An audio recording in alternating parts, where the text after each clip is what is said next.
And good morning. How's everyone doing?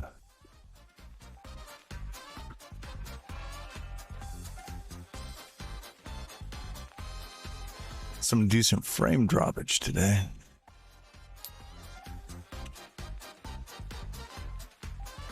Good morning, Xenocron. See, I just reset the counter.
All right, and where did we end up on Friday? We were somewhere. Where's VS Code? Okay, let's find VS Code. Where is it? There it is. I see it coming for you. Okay, here we go.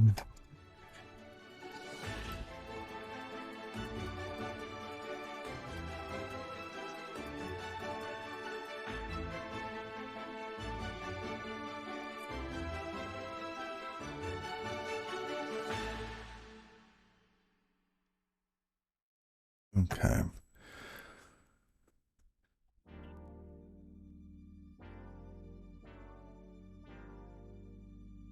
We were setting up a Helix client. Right? When we create an HTTP client for connecting to the Twitch Helix endpoint, what do? We have some default headers.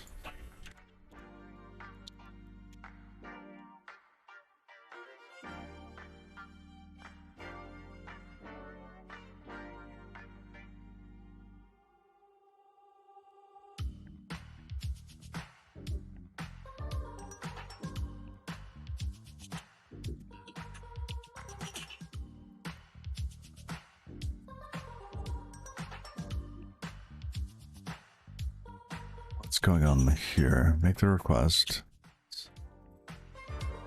Not quite it. Okay. So we set this up so that we can remember our refresh token, our client ID.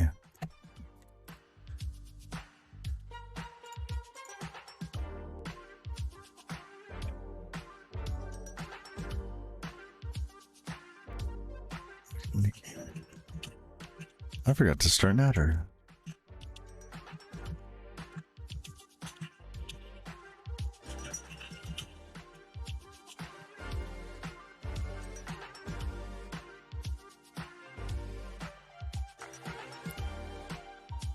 Alright, let's see. Test. Tis alive. Okay.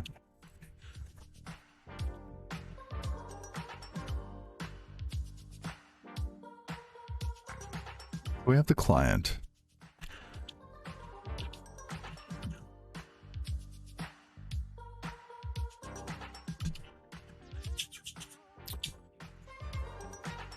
We'll call fetch. We do not yet have headers or a body.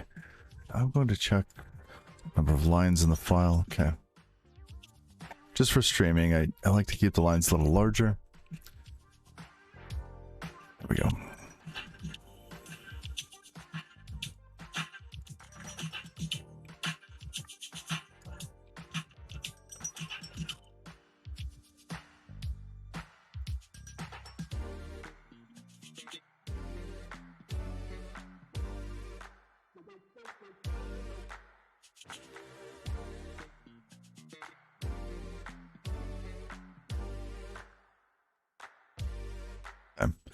What do we want to pass for? Headers?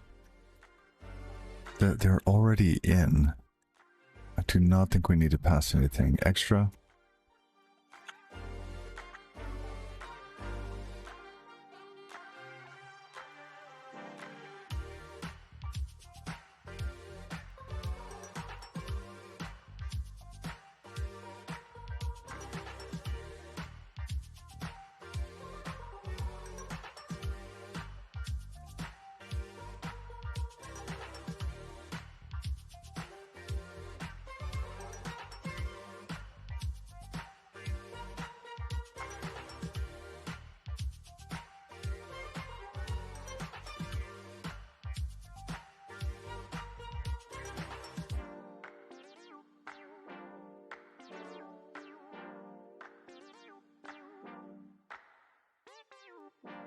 There should be a little mapping of none to have it no as well. Let's see. Syntax error. Expected existential function, async function, yes. Okay.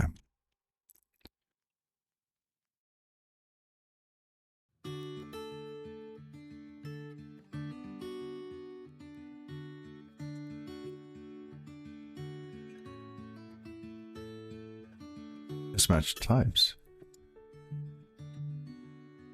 Oh, we have to await.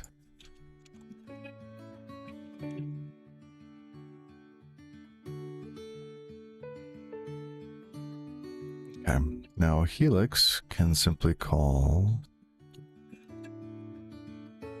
that because the default headers are already in the client.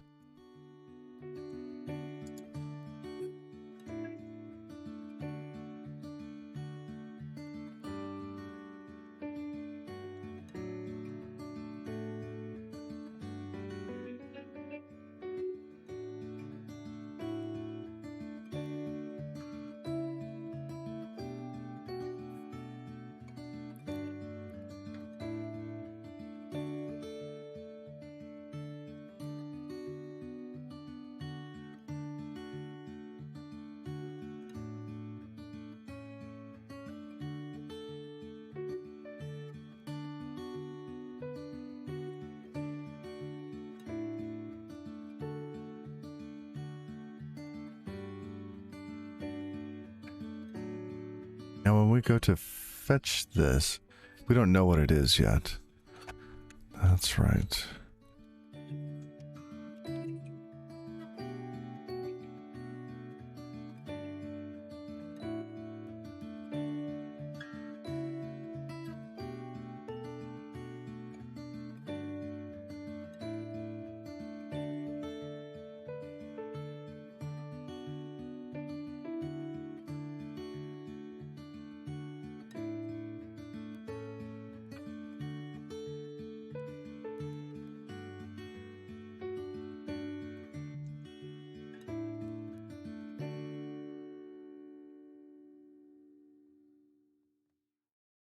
That should just take a reference to a client.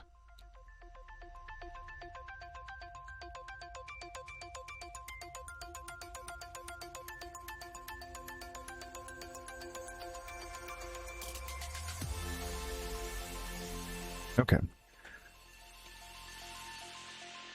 Now we have the result. But what is that? That is going to be the response data. Or an error. But the error would have been returned already.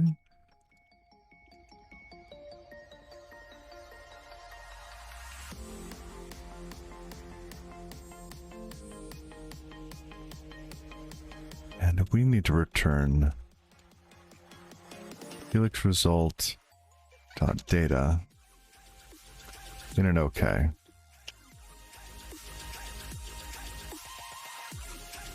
Type annotations needed. Okay, this will be response T. Mismatch types. Expected type parameter T found a vector. Ooh. Yes.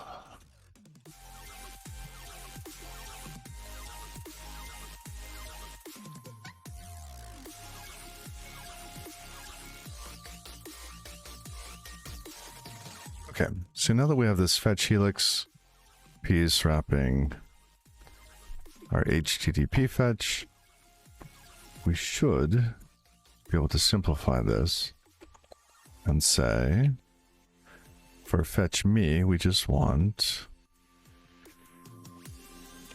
fetch helix, and we'll give it a type. What is this? This is users.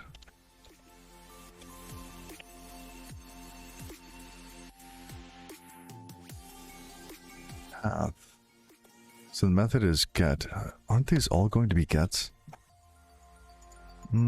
Later they will be more complicated.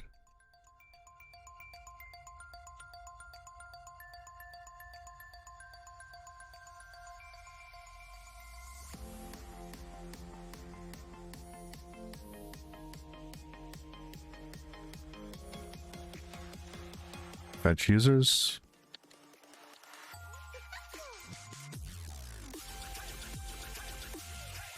Rid of most of that.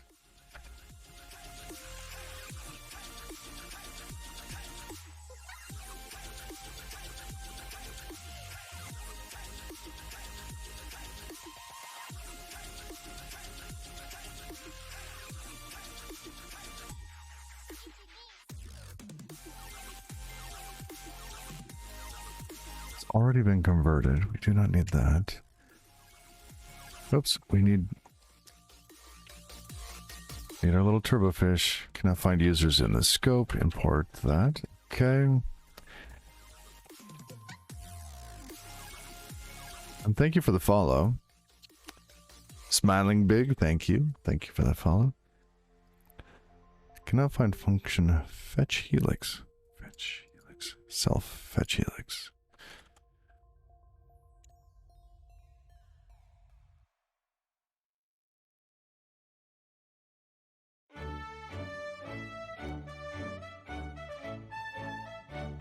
Right.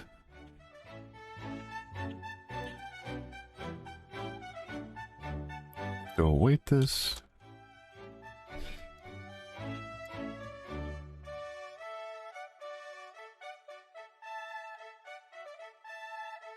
Oh, expected struct user data. Found struct users.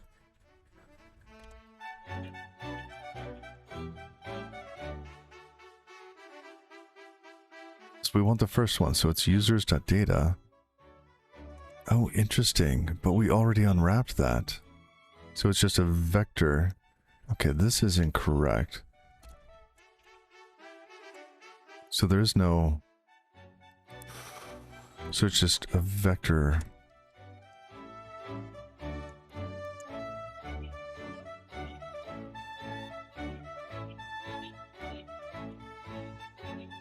Which means... if we pop the first one, shouldn't that just... that should be one user data.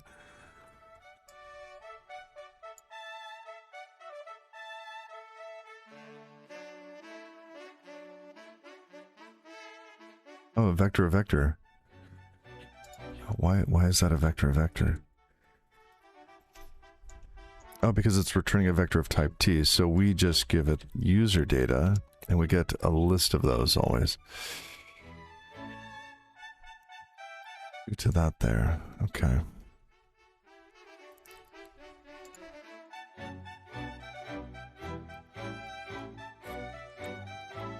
Oh, we got quite the range on this random mix. Let's go forward. Okay. Let's fetch me. Fetch user data.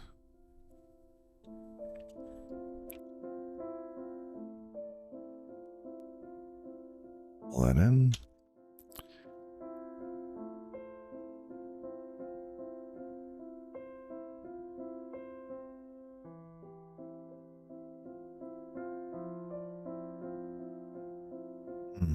We have two different concerns here.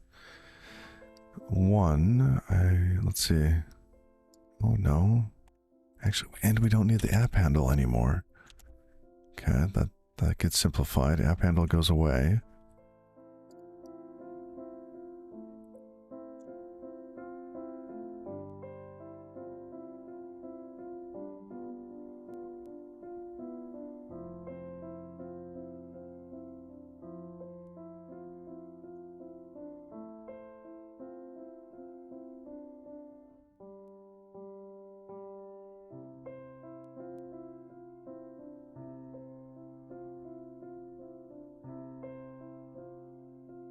And what are we expecting back? Another user data.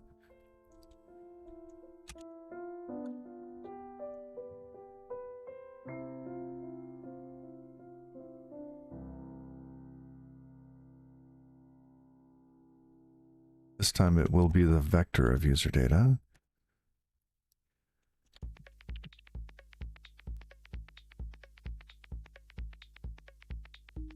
And in fact, we should just be able to return that straight off. The semicolon and the try operator. Is that the try operator? It's...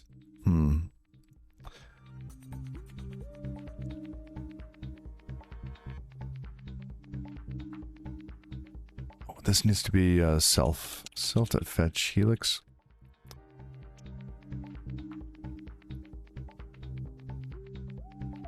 Is we have to take a self.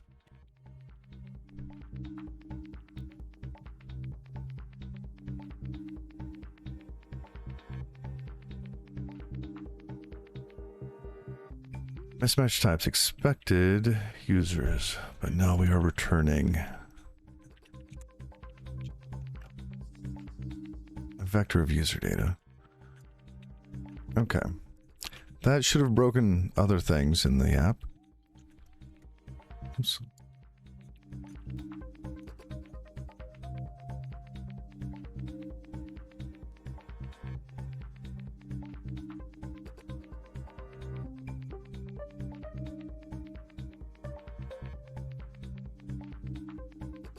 Let's see what else we broke.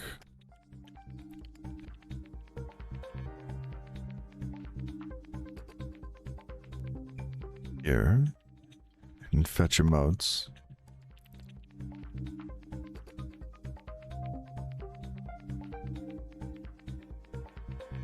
So in this case, we need to get the Helix client out of the global state. Make a request using it.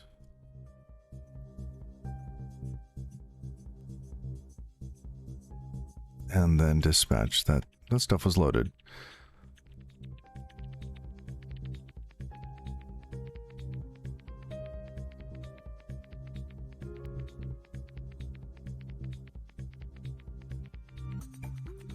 Come up with a new function for fetching these. What would we call this? No, that's still not it. Emotes.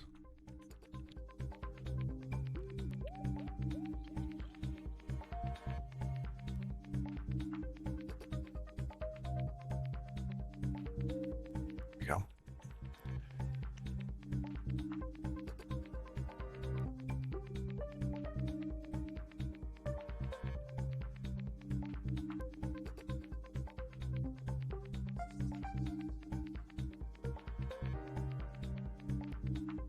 This one does not need to be public. Okay. That one's just for us. Let's call these me, user data, and what is this one? Emote sets.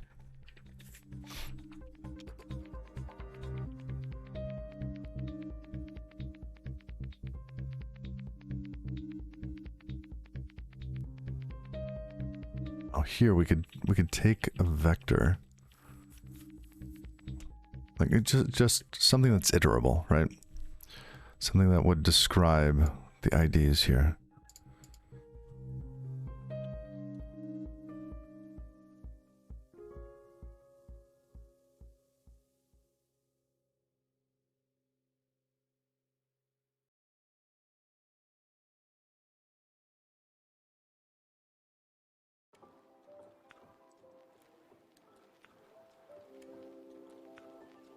What does this need to return? Series of emote sets. Oh, and why? Oh, this is the 7TV stuff. Oh, this is the wrong stuff.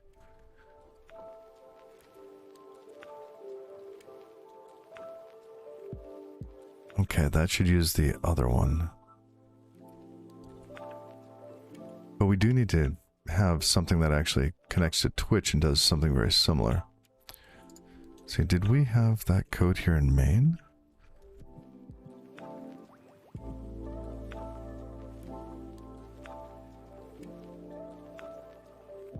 Here.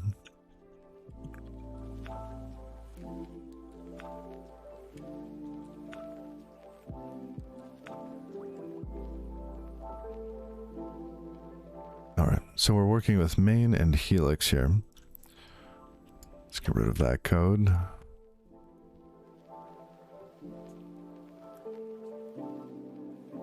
Handle Twitch emote sets. Okay. So this is when a message happens, right? And this would be user data coming in off of the Twitch IRC APIs. We just get a message. We get a list of the IDs here. We need to be able to take them, build up some argument here for the Helix API, and then we fetch them. So this here needs to migrate over.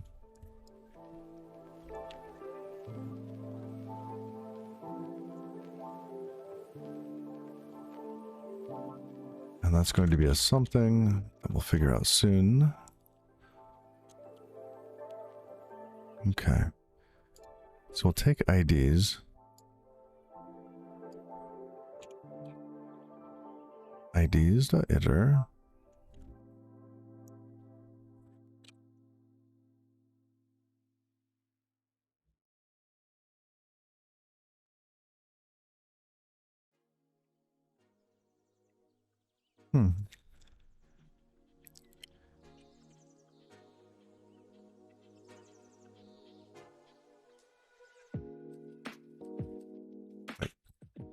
That says no method named iter found for type parameter impl iterator.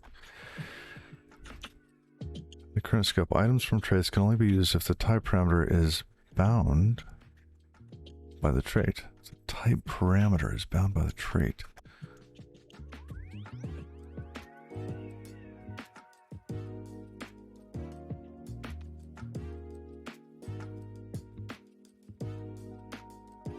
Do we need to import that? Yeah, I don't know how to change that. And I like the errors. I would rather them be just like on the line above. But it drives me a little nuts.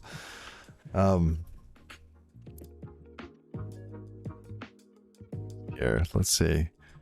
It does drive me crazy. And I'm glad I'm not the only one. Okay, so error lens. Can we put those like above or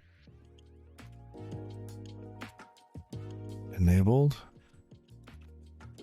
Padding, border radius.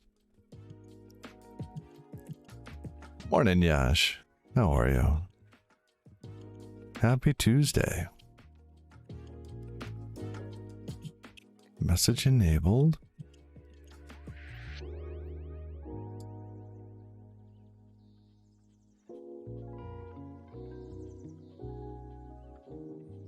Active line. Pick what to show.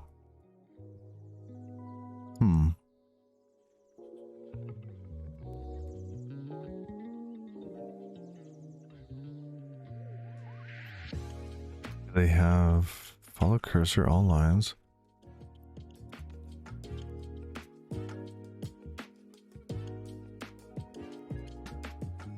Well, let's see. I have word wrap enabled. Let's see if I come back here. If I just hover, I don't always get exactly what I'm looking for. It's telling me about new. If I hover over iter, then I do get the error. Sometimes I don't know exactly, like, cannot find value, listen, something. What? So you have to kind of parse the first, like this one, cannot find function something. You have to scroll anyways.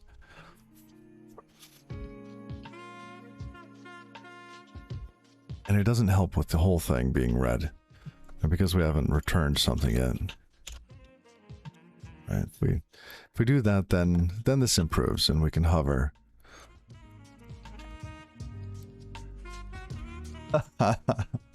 Yeah.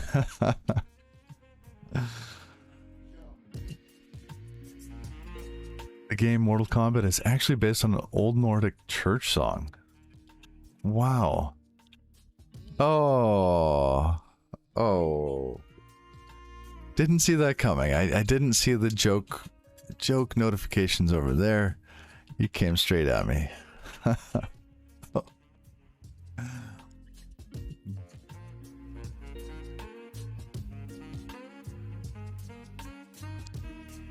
Good morning, Nightshade dude. Okay.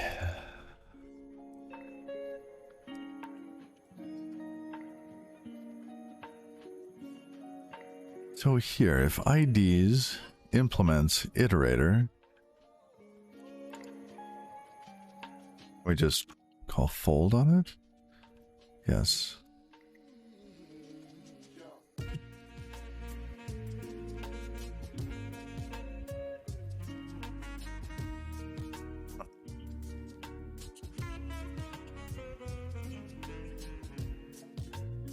What's the difference between iterator and into iterator? Let's...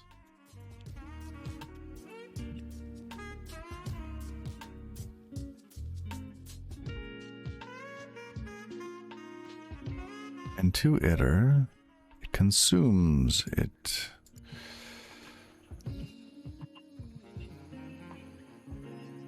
I don't want to consume it. I guess in most cases it'd be okay. But if I just wanted to pass something in, seems like it would just be an iterator then. So then that could be controlled. Okay. I keep going to this one. I haven't touched this one in weeks.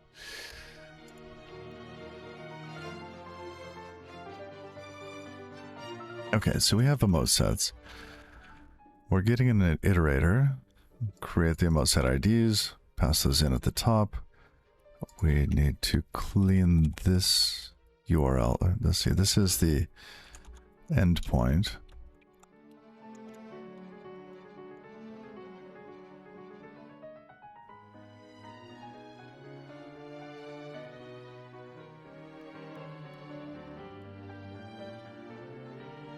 Okay, we do not need auth headers. And we're already in async, so we do not need to spawn a runtime. And what do we expect back?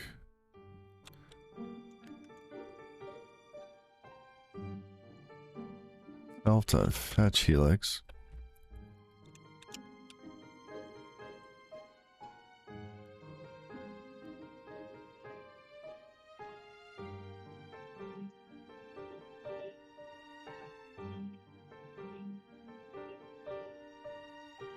Okay. Now what do we want back from this emote set IDs? Expected value found create URL, not a private... Oh, endpoint. I want endpoint. Okay.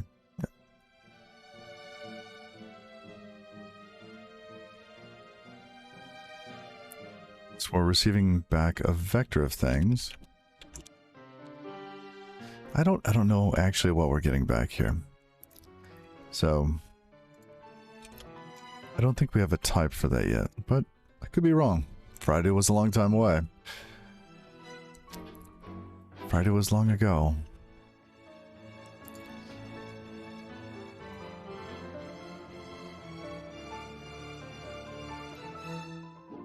do need is the client.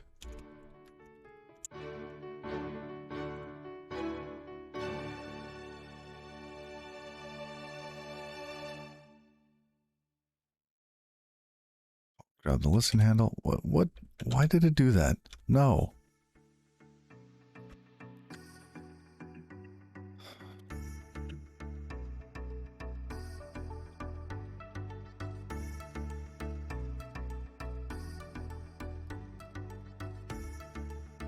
There we go. Hydrate. Oh, thank you.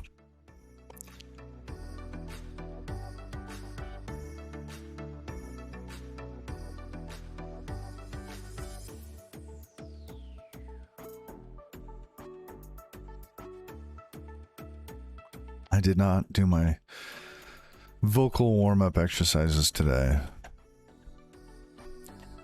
Demand a refund. We could, you know, I just needed a splash, really. You know, I only have a couple bottles here, and I have to stretch that for another 2 hours. So, all right. And if we do too much hydrate, then, you know, then we get like bio breaks, so.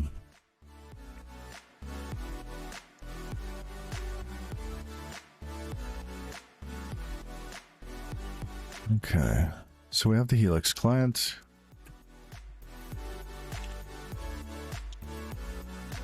Oh, it sets. And we need to pass the iterator in. That would be on event dot IDs dot iter.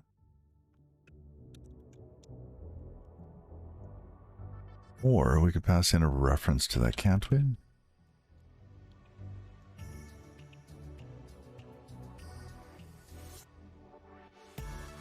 Oh, because of the type.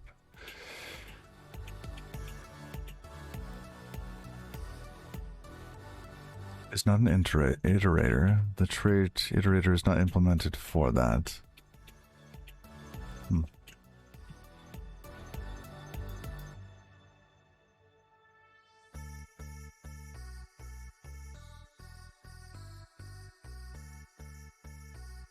Oh, it's going to tell us the types are not the same. Expected stir, found cow stir.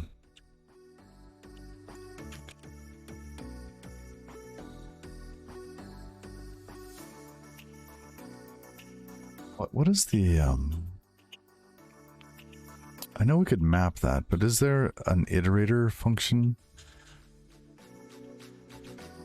for getting things by reference? I don't think AsRef is going to do what we want, because that's just going to...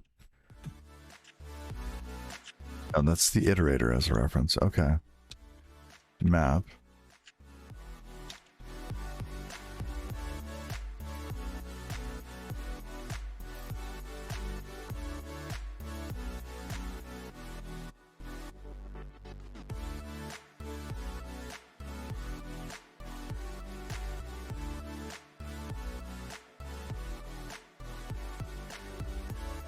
Oh, yes. Okay, so at this point, we need a Tauri.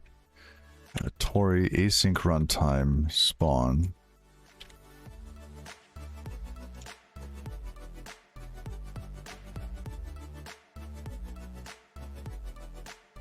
Okay.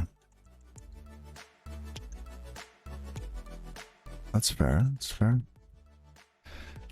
And then we need to do something with those in here. Let's see. We'll use our error crate. Create error. We'll handle the task. Two async moves. I think we need to. Growing tired of having those two always together. I think we should just have one.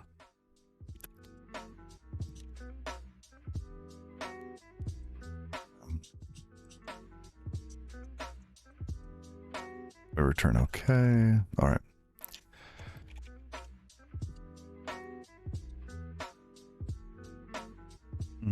Mm-hmm.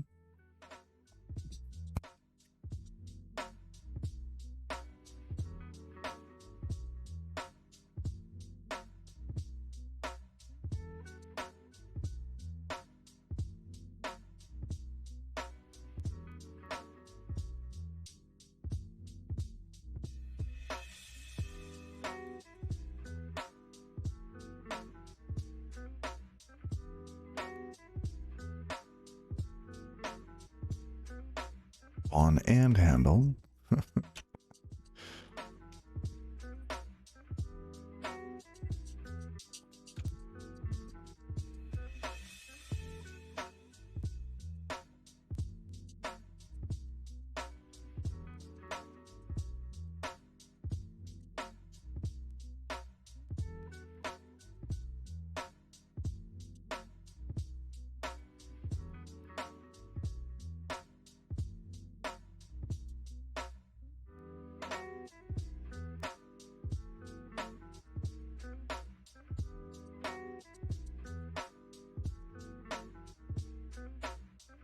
Okay.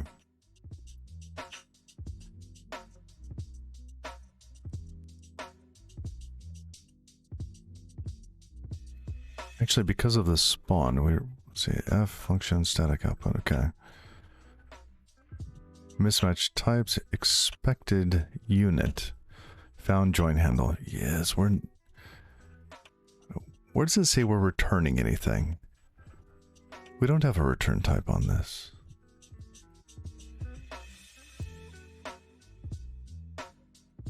Maybe we should.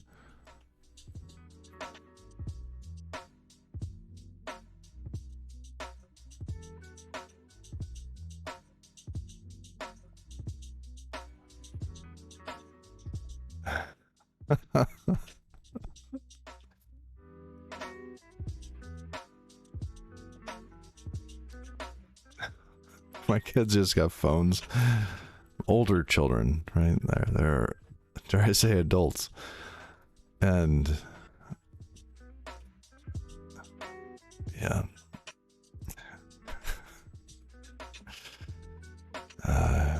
Okay. Now I'm getting text messages.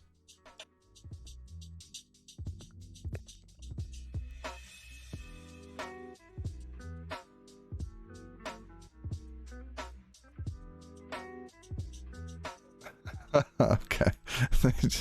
And they just found out that there's no school, college. So, just super excited. All right. Yeah, the spawn returns a join handle. Oh, I forgot to put a semicolon there. Good morning, Museum.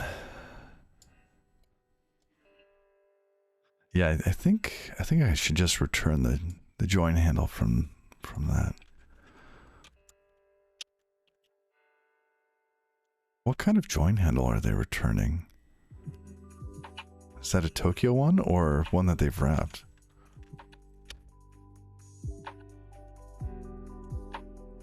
Looks like maybe one they've wrapped.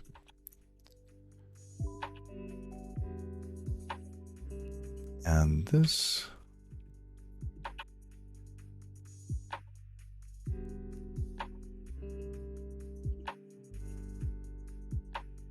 expected...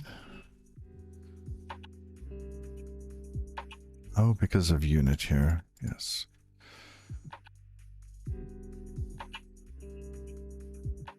Well...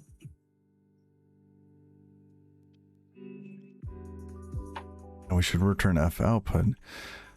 Oh, yes, yes.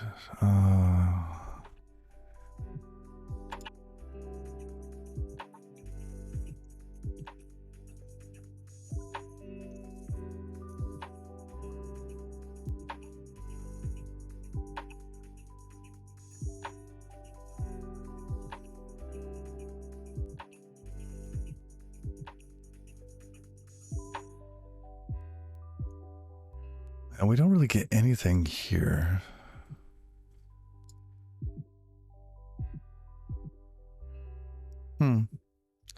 Because that could be... that's not very useful. right now we're just propagating the error out, aren't we? Because that was basically copied from here, right? So we're processing future, and we await, we see if there's an error, and then if there's an error, then we log it, right?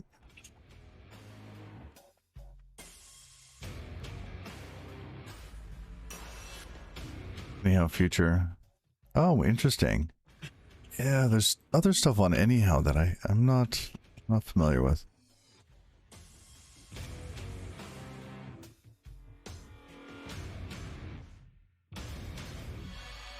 Anyhow, let's see.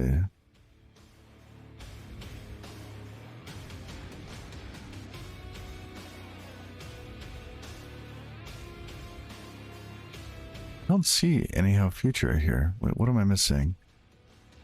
Function, anyhow. All items.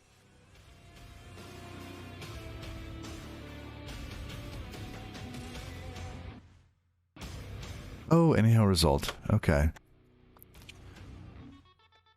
So the other one that we saw was ensure, and that seemed pretty cool.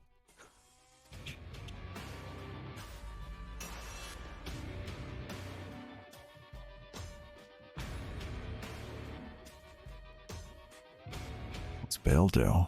Return early with an error. Oh, it's equivalent to that. Oh, that's simple. Okay.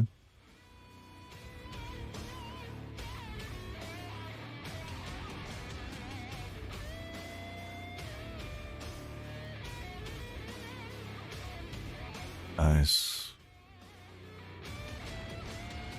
Yeah, it's a fun song, but not in the morning.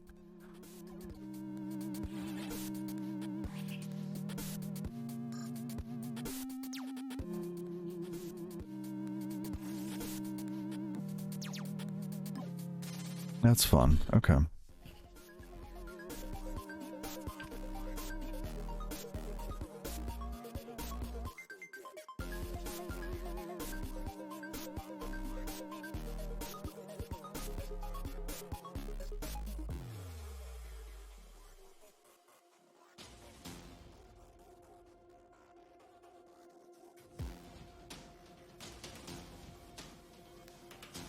Async muff. Wait. We could just give it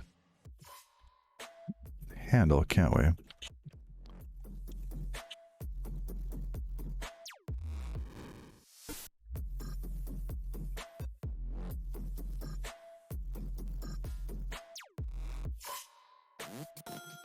Tommy Luco, good morning.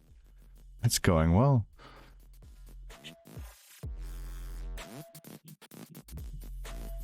Expected enum, join handle. Found enum, join, oh, unit.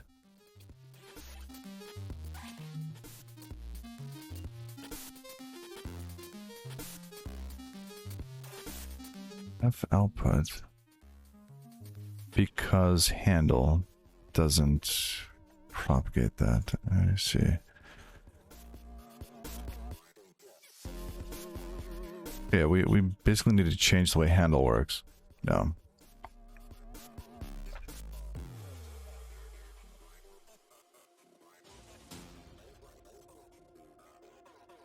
So we do a match here, but yeah, I'm trying to filter out the result. So if it's an error, you don't get anything back, right? It just kind of ends because there's nothing to really return to. I guess we could set that up, but I guess the intent is that if there's an error, this is just like the common error handling place, right? It's this process, and this could change later, right? Log it to some sort of console, or I guess it could tell you if it worked. So it could maybe return a Boolean, or yeah.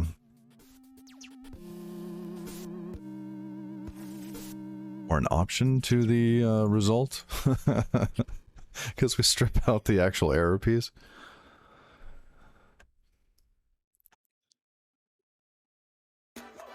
Yeah, just okay unit. That's true.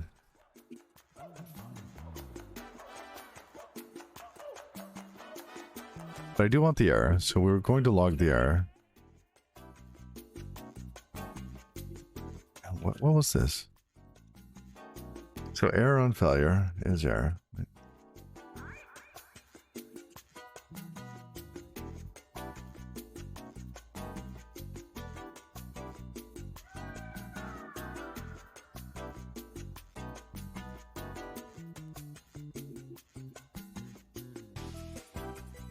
And here we will return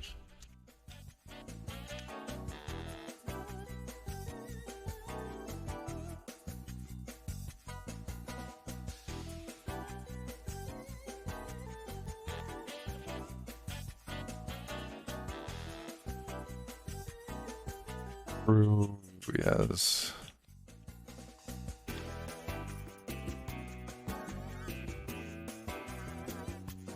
Okay. And then in this case,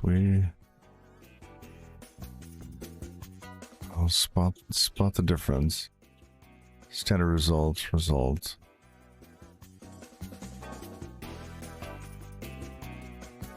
Let's see. Tauri, F is future found. Join handle standard result. And this is anyhow results. Okay, this needs to be just results.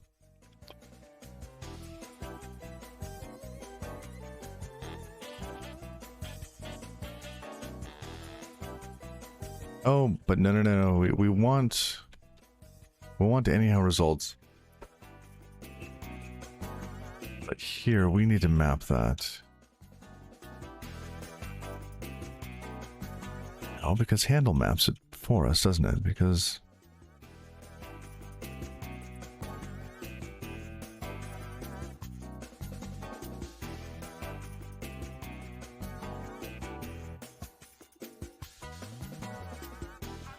I already do that. Oh my goodness, what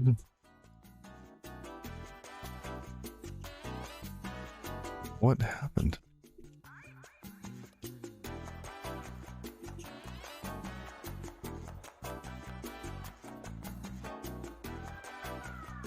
Yeah, I was just caught up with the code disappearing. Okay. Something's going funky. It's been happening a bit more lately.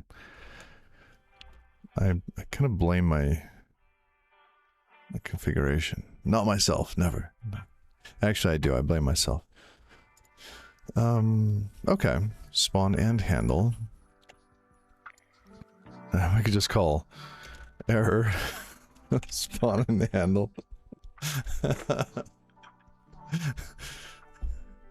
It's not the user. Yeah. Pebcam. Definitely pebcam error.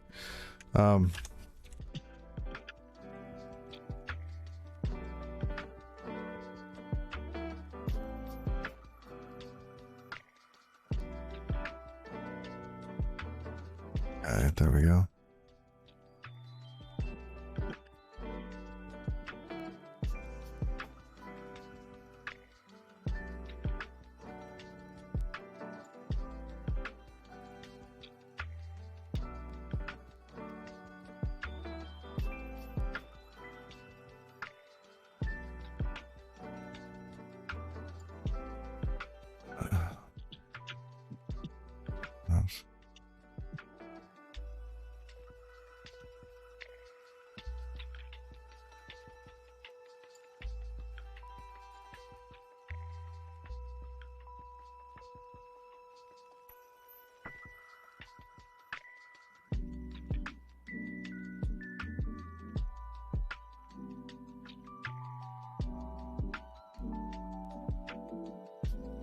Okay, so we have listen. That's a little cleaner.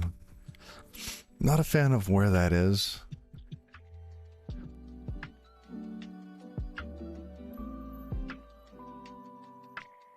Yeah, I'm not a huge fan. But that's okay. We can move that later. Or now. We could just move it now. New file. async.rs. There.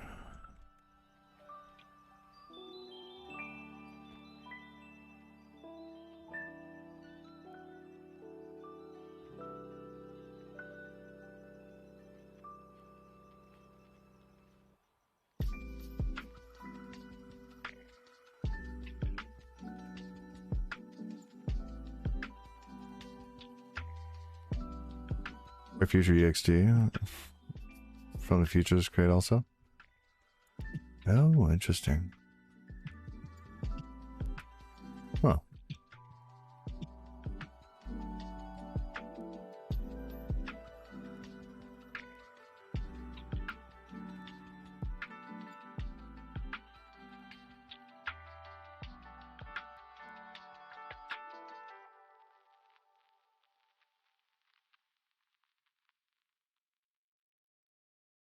Oh, look at that.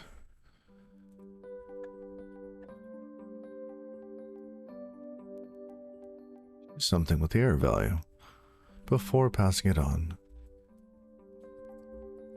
Hmm.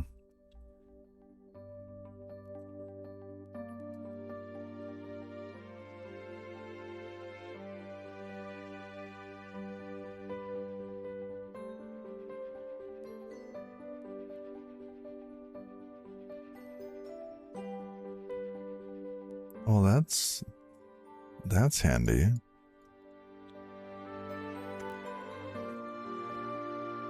So in that case, we could adjust our handle task.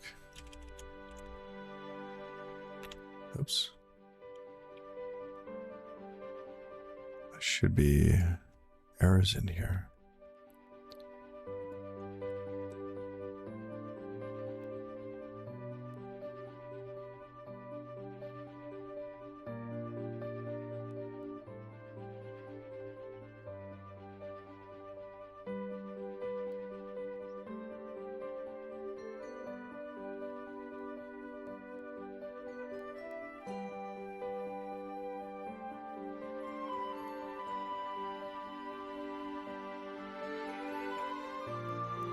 That is bizarre. Why is it still doing that?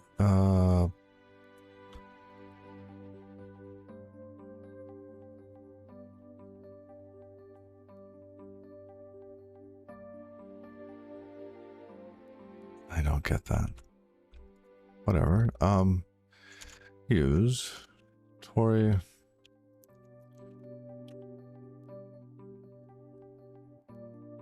Wine handle.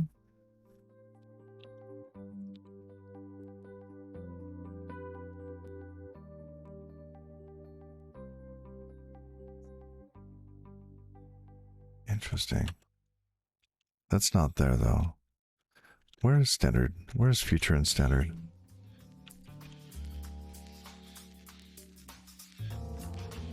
Standard future? Yes, standard future.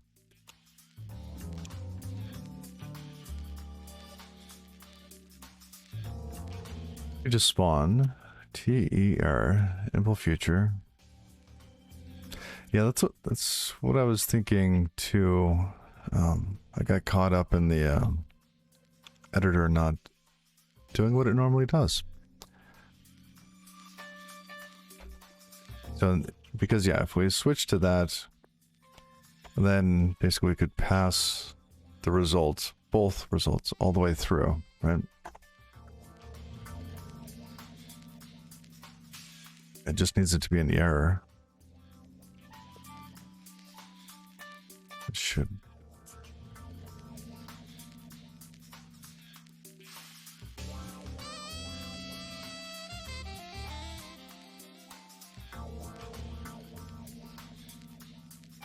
Maybe here. Okay. Let's start. Why can't it go to handle?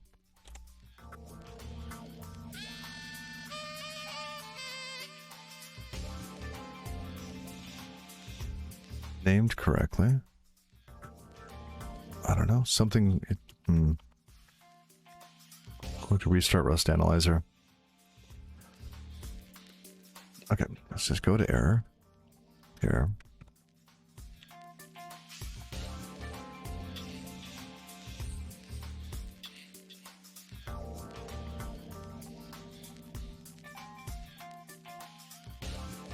Oh, that's right. We were looking at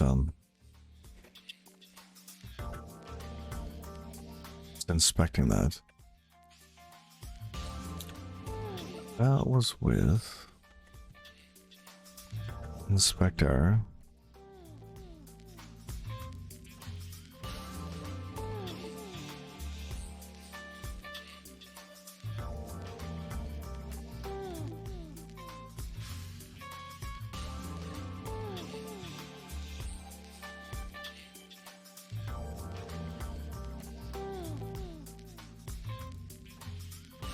Give it a function for the error.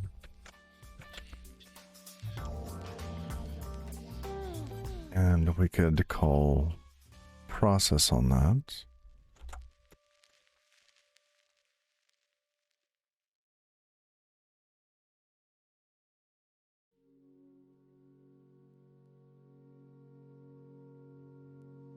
Oh, and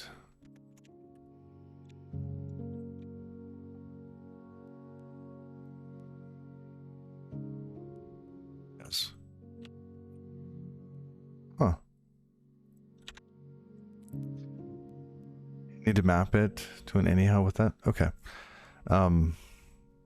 That's fine. In fact, anyhow is just a result with a specific E for error, right?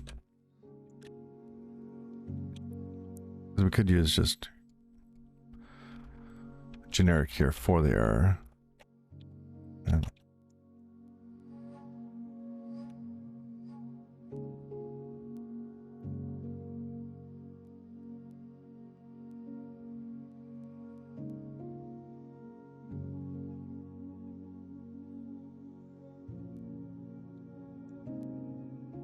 What about the type? Do we just pass that through?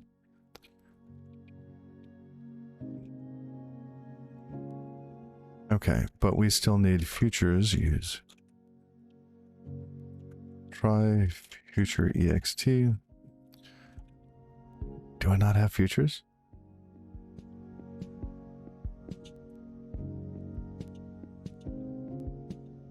ext trait extends them with extra methods. Oh, cool.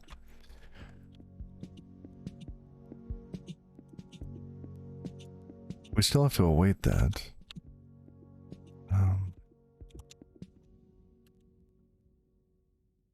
Okay, but I don't think I have.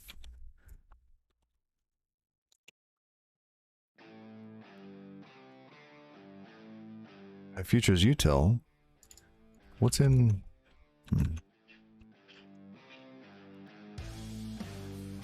Yeah, that has it as well. Okay, we'll use that.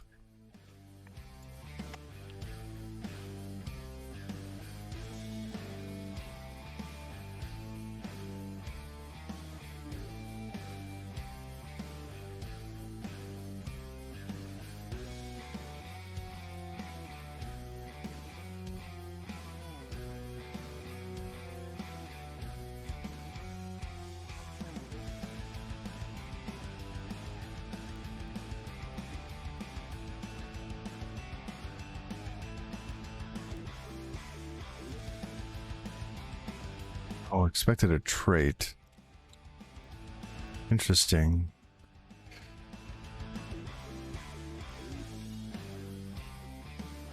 Exists for parameter f. So task is a future, right? Yes, task is a future. And it's a future that has the output, has...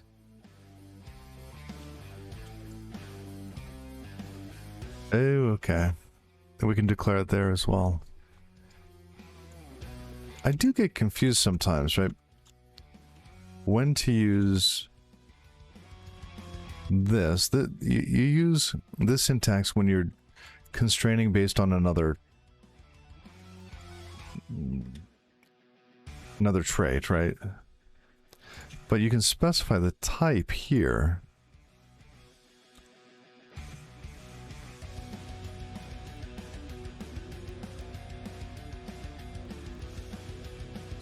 Clicking some stuff on my phone. It's just sitting next to me. Okay. You can specify the associated type for the type signature. I find that confusing. Like, why not on its own line? Like here I could say, oh, it's send and static, right? On this one, yeah. We'll just take an error.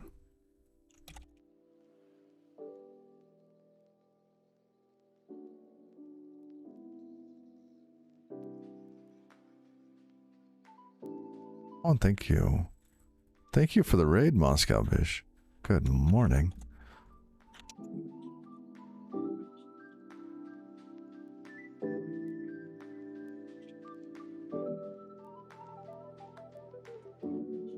Oh, wait. That's mismatched types. Yes. That's good, because now this is T and E.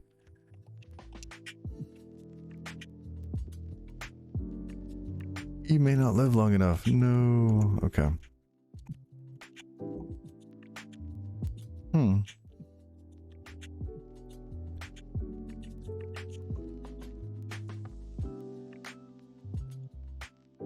Oops, no.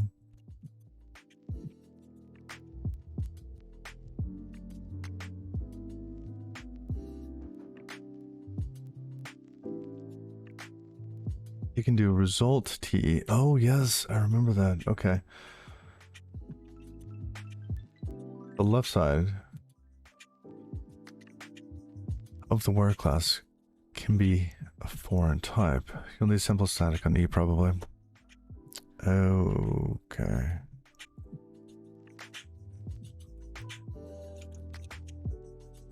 Huh. Let's just put it down here.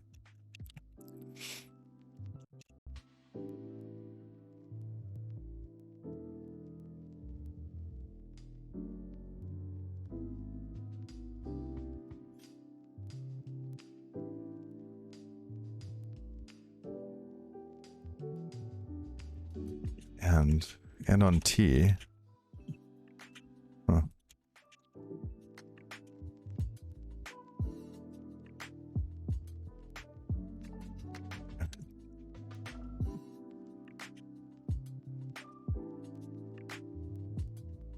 Right? Yeah.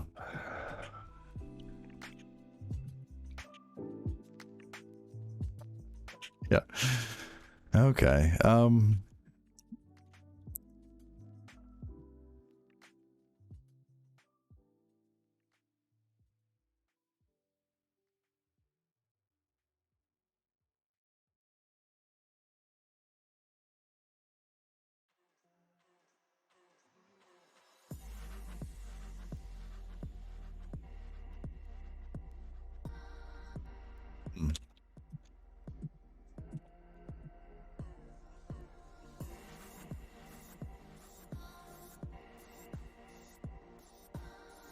Future EXE has a map, so future map Intel.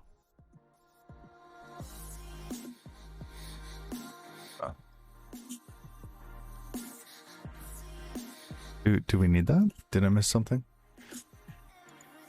Well, that sounds cool.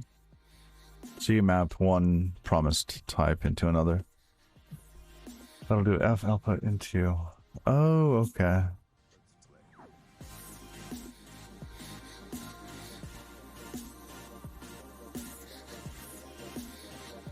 Your spawn handle, which will restrict it to anyhow result.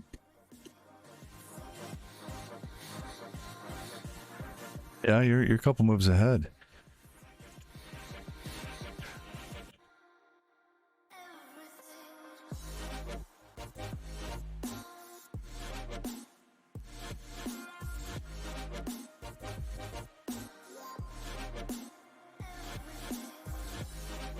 I think in this case, most of these are always the end of the line, right? Because we handle some sort of event, we do that.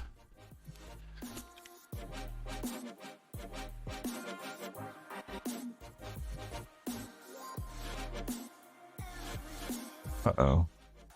Oh. That's a keyword. We need to rename that. Right. Task? I don't know.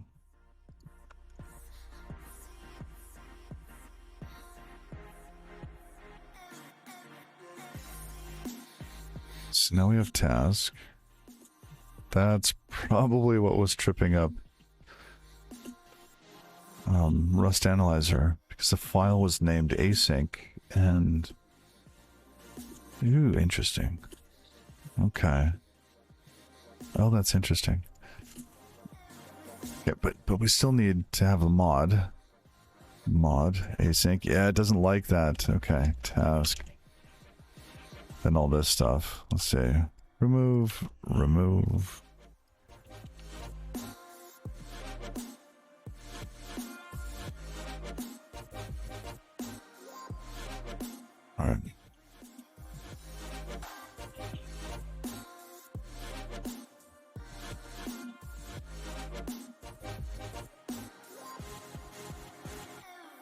back down to where we were.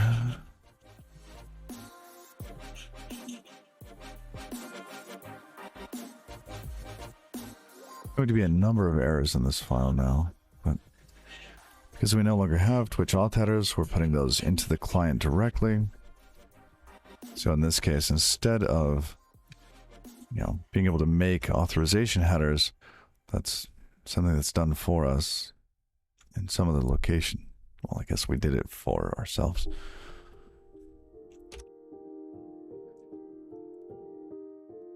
Who's calling this? Because here, once we're logged in, we need to create and manage. Yeah, we need to manage that. Why are we calling manage access token info? I think we can get rid of this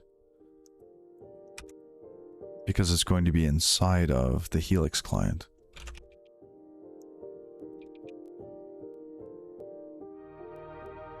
And that goes away. What about our client ID? Ooh, that's a tricky one. This is only if we're talking to Twitch. We could just move this into our Helix client. Client ID is always that. Right. Oops.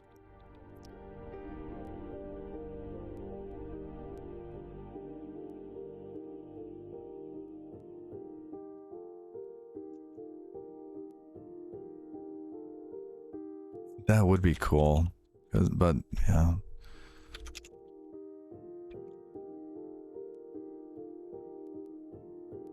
Static stir.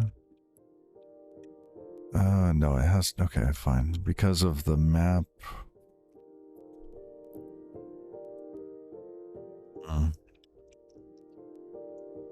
Just use a proc macro. Problem solved.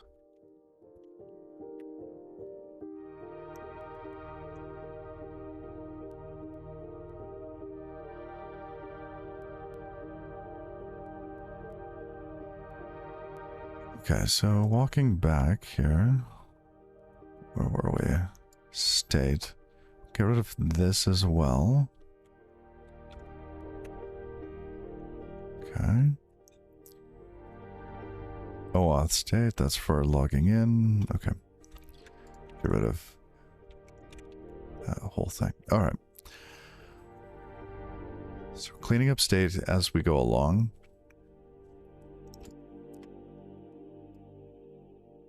We no longer have access token info, client ID state,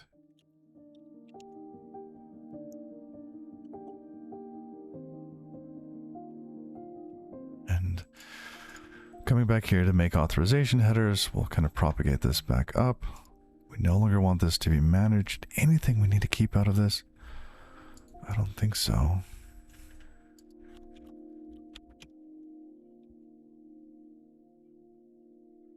Okay.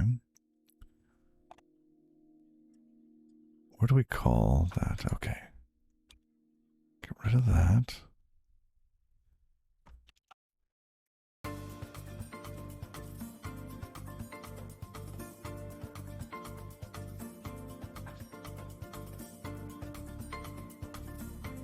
And not infer type. Okay, we'll come back to this one.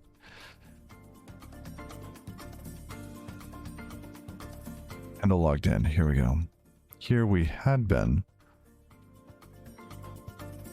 storing this. Okay, we are no longer going to store the access token and other info the same way.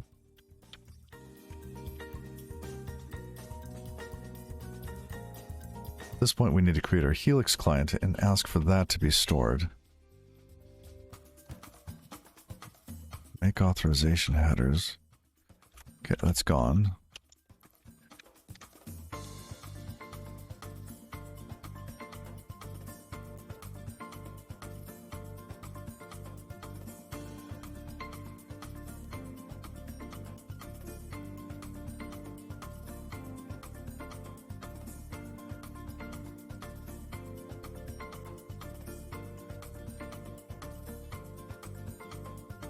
Okay, so we need to pass in the bearer token first.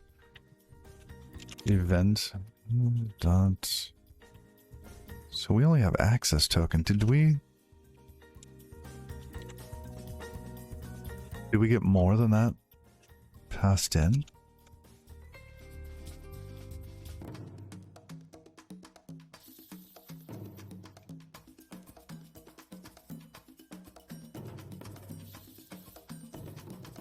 And ones. Dispatch. Okay, here.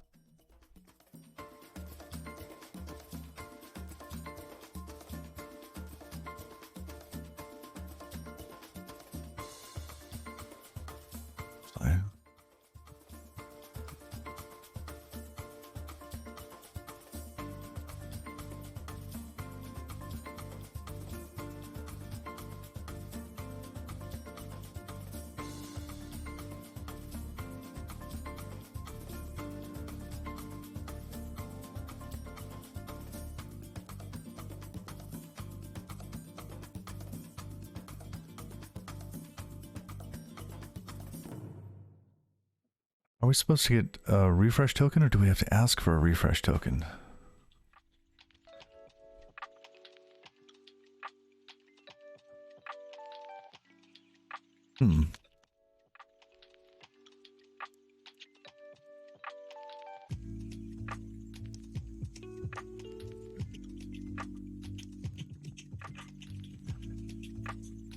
I don't remember. And managing access tokens on stream can be tricky to debug. Let's see if they have it in documentation. Which auth flow API.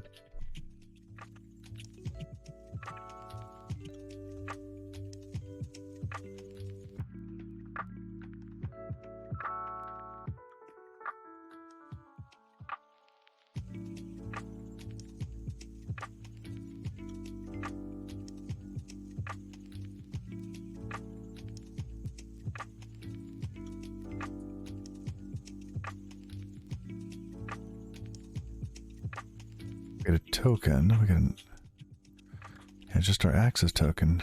How do we get a refresh token? Do we not get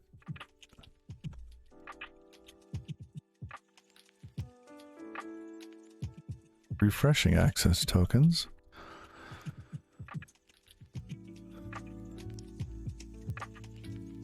Oh, I see. Okay. Expires in field, indicates how long. Okay. When it expires, it becomes invalid. So we actually have to refresh it before.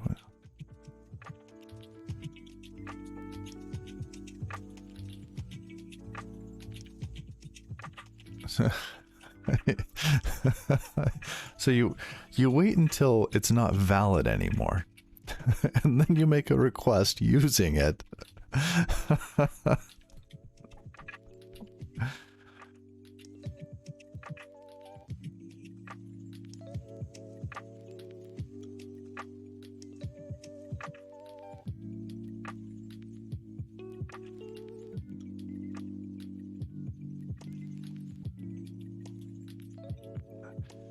Oh, I see.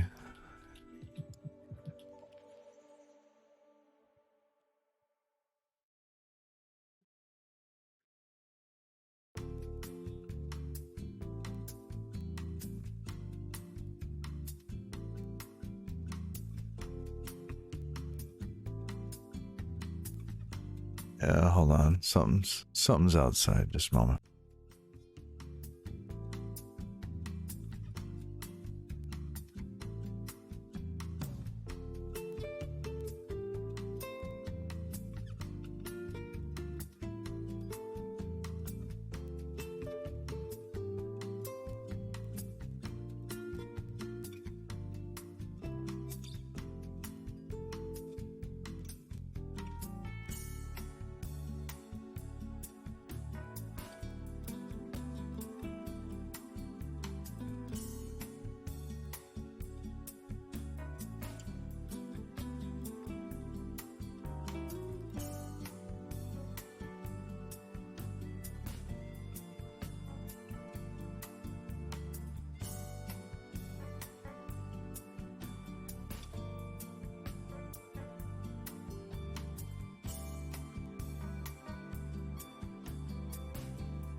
Oh, thank you. Thank you, Petter.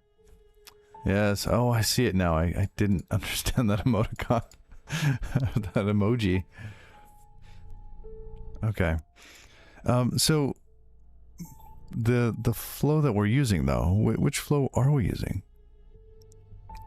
Here it says the only access tokens that can refresh without requesting a user consent are created during the OAuth authorization code grant flow.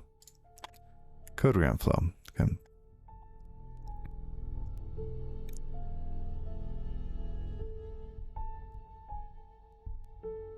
Yeah, this is what we're using. Oh, I'm using the implicit flow, not the code grant flow.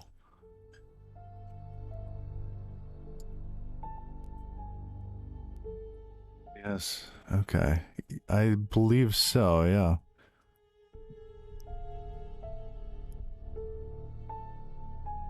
So we can't refresh our access to, we can't keep, well, we can keep a token around, but we can't keep an access token. Excuse me, we can't refresh it.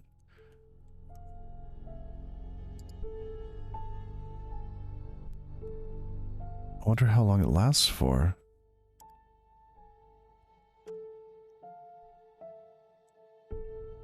Just request a new one? That means I have to pop open the window and they last for what, a month or so?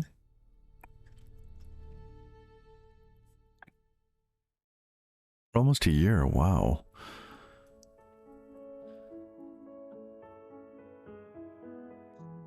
Okay. Well, if that's the case, let's see, do we at least know how long it's good for? Yeah, because this is all we get.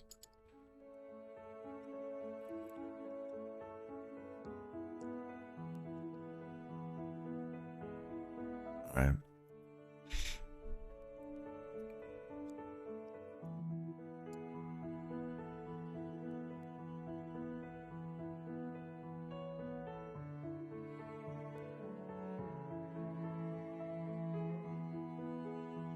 You do a refresh in every start?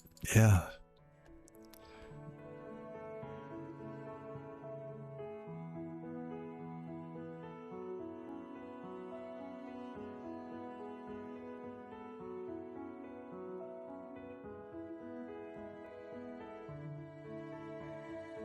Okay. Well, in that case, we have fewer things to be concerned with. So back in the code, handle finish, and we're trying to create. Let's see. Access token. Okay, we're getting the access token from this. Where's this called from? Here. Dispatch, OAuth logged in, and we're passing the access token. Fine. So, in main, look at this. Okay. We're trying to create a new Helix client, but the Helix client wants a refresh token. Why? Because I thought we could use one.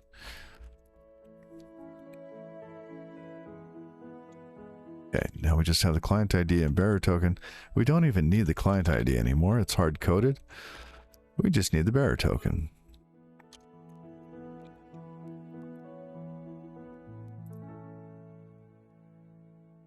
End.access token, or, okay, bearer token, access token. Create a new one of those guys. Did I miss something? I missed saving it.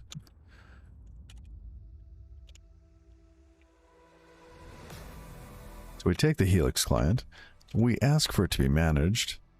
That's in, I'm going to rename this thing. Let's say it's the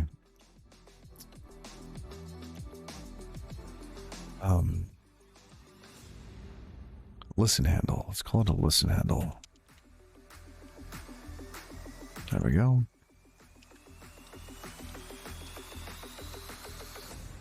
I'll ask that to manage the Helix client.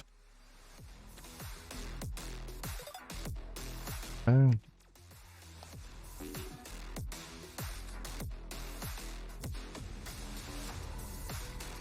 Now manage, does that consume it? It does consume it. Okay.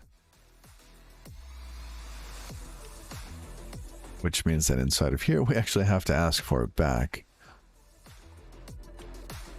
Ask. Spawn and handle. Ooh, but this one's special. This is a block on.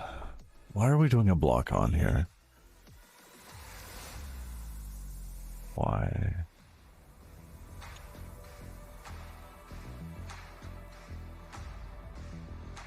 We're not returning this data. There is not a comment, no comment describing why we're blocking on. Why? Okay. Well,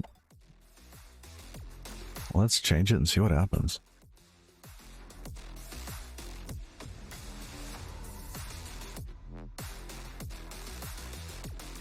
Spawn and handle.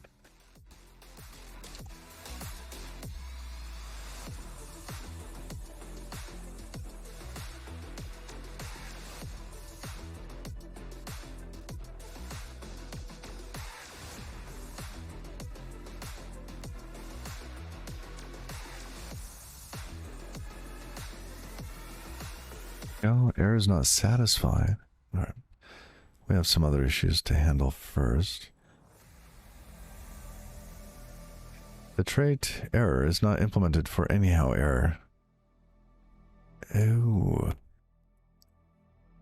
Why?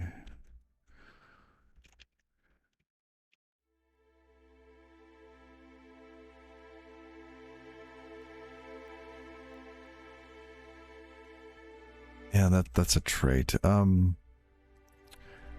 going to remove that, as I think this will become clear to the compiler in just a moment.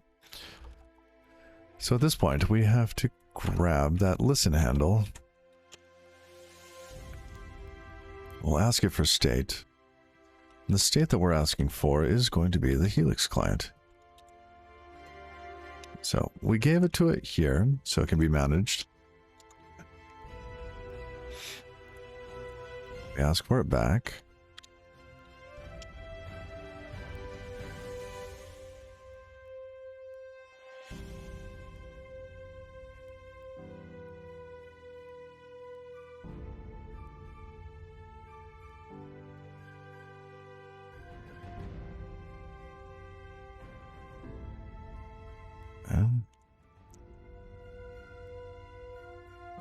Me is just expecting a result back. Perfect. Oh. Pipe inside async block must be known in the context.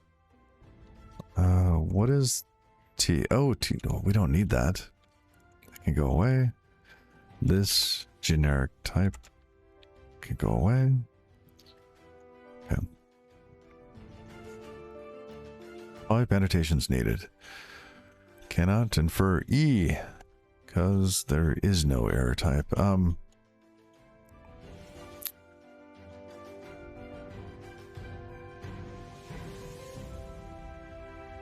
There, does that help? No, it didn't.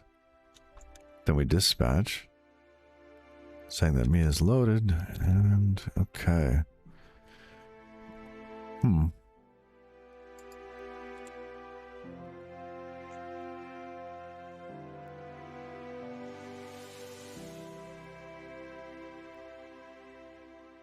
Anyhow, error.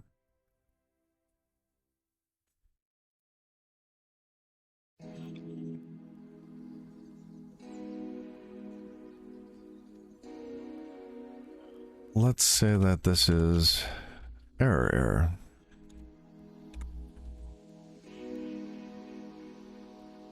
Our error type. Where is our error type? We don't have an error type. Okay.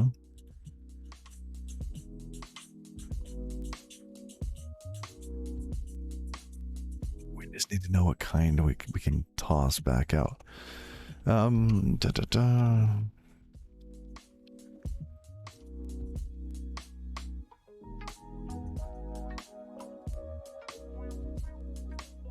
Wait a sec, so if...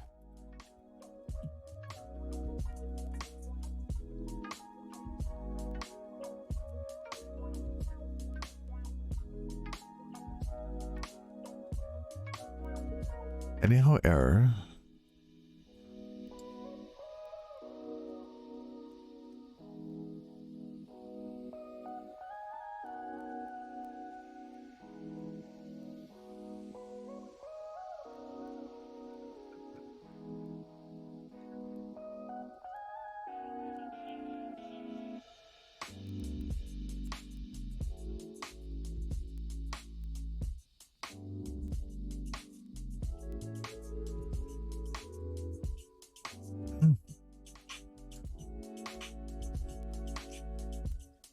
we should be doing that. We need to format our stuff a little bit nicer. Let's see. An error. Yeah, let's see. Look at this. These two magic characters are going to save us a lot of headache. We've been trying to guess where that is, where errors are coming from, because there was no stack trace. Okay, that will help out. However,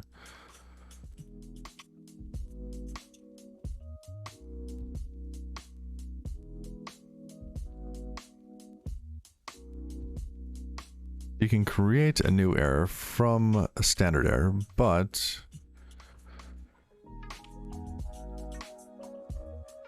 it doesn't implement standard error.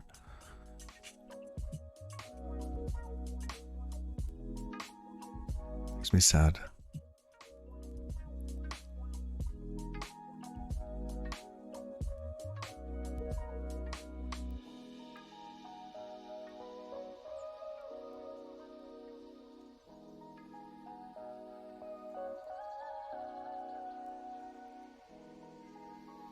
We add standard, we get chain. Is that the default? Let's check. Oh, what did I click on? Okay. Anyhow, what are the default features for anyhow? Default standard.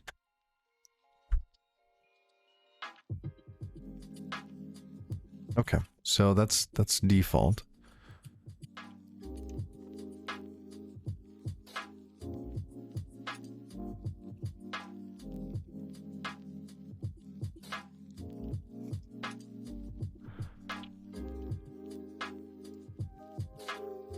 That's fine. But when we come back here, no.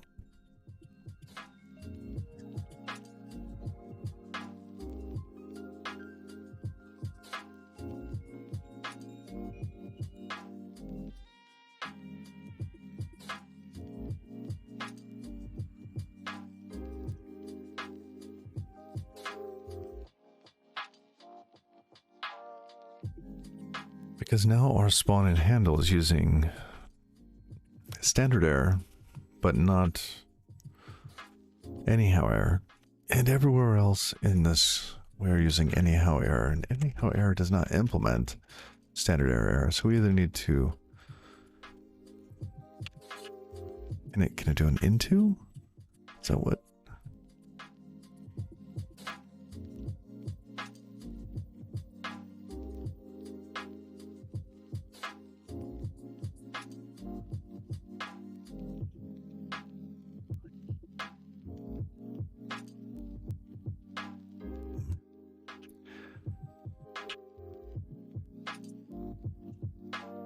I don't know how we take an anyhow error and make it a regular error.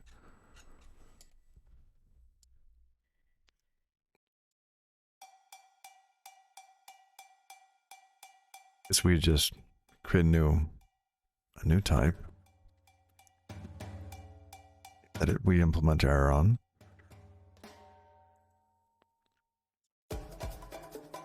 Or we just convert these to use anyhow errors, which I don't really care that much about it. An anyhow error Wait, it's not a oh, that's right. It's not a trait. It's a...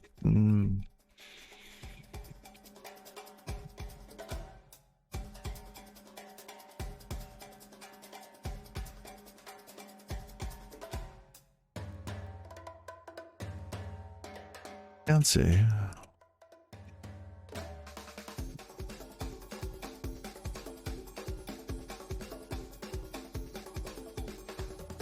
Concrete type. Okay. What? It could implement... Okay. Standard error, which is just this. Debug and display.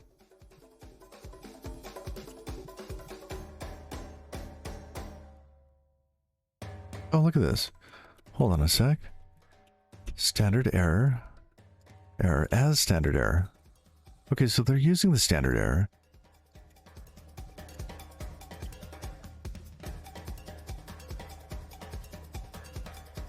But it's not used...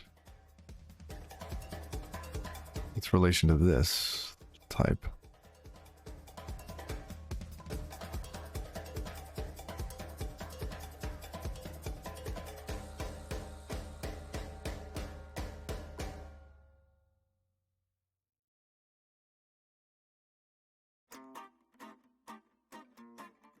Okay, so standard error is the one from the standard library. That makes more sense now. They probably even say that in here. Just downcast to. So concrete type. Okay, no. Root cause, chain, backtrace. No, no,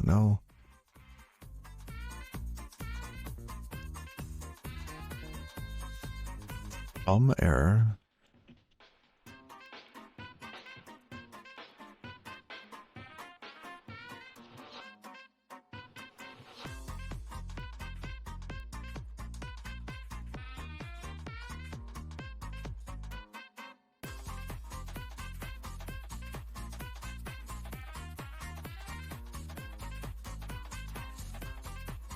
Interesting. So what? So in anyhow, then what is a result type?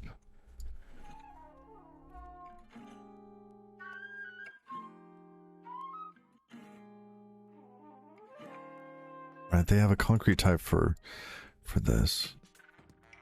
I see.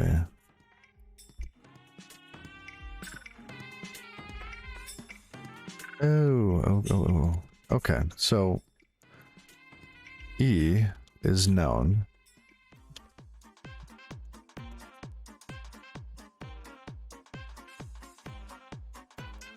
We just treat E as known and should be okay.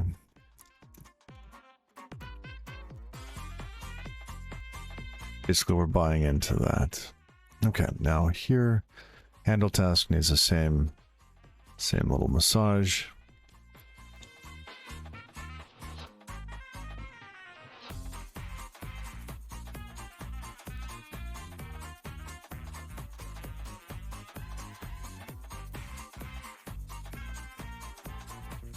All right, inspect error.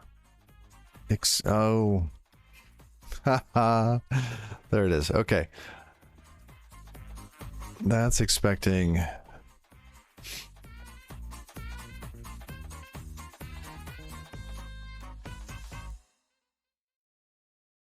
Yeah, that's expecting a different type. So in order to do this, we would have to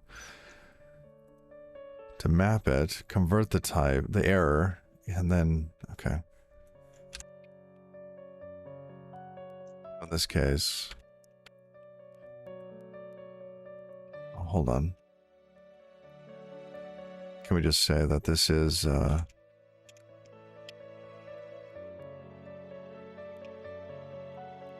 because that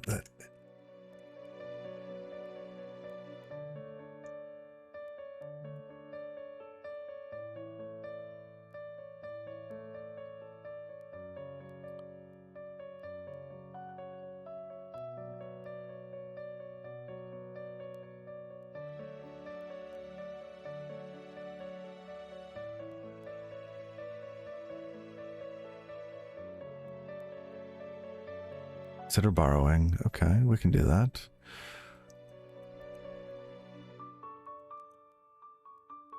Height mismatch.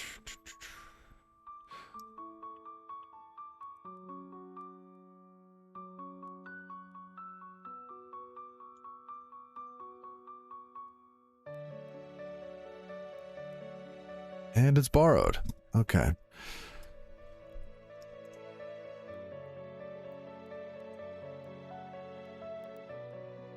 Some of those. Quite a few windows opened. Okay.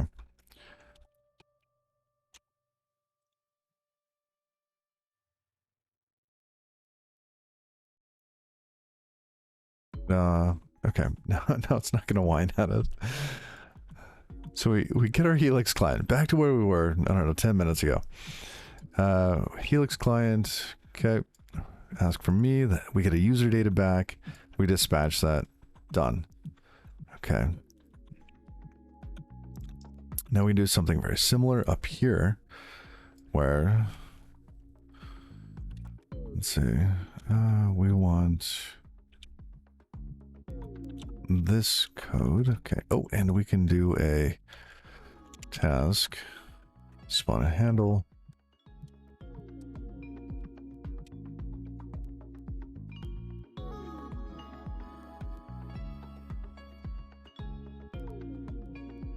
How many of these? Is it that one?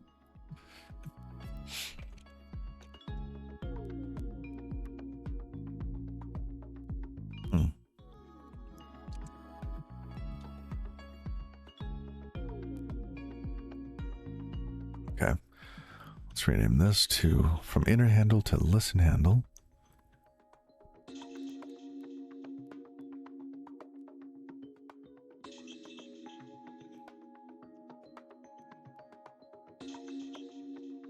I like listen better than inner.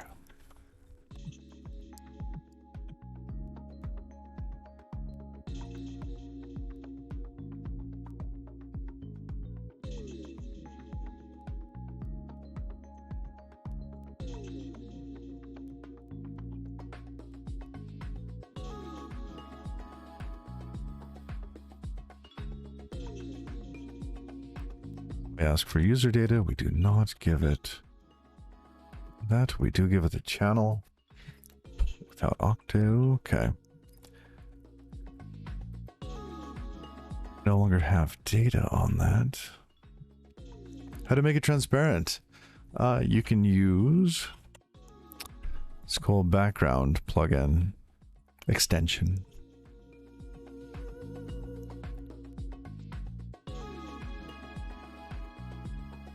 Okay. So we get the user data, then we have that, we can fetch the 7 TV emotes.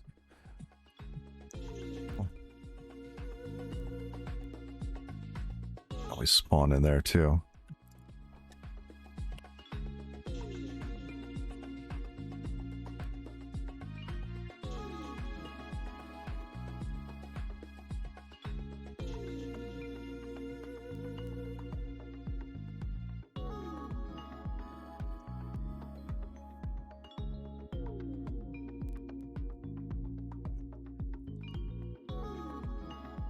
We haven't gotten to these, right? This is not a Helix API.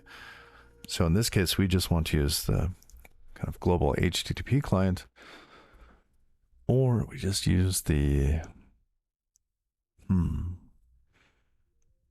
we don't have any sort of authentication for 7TV. So this could just be must get. We pass the URL. What's it want? It wants just the URL.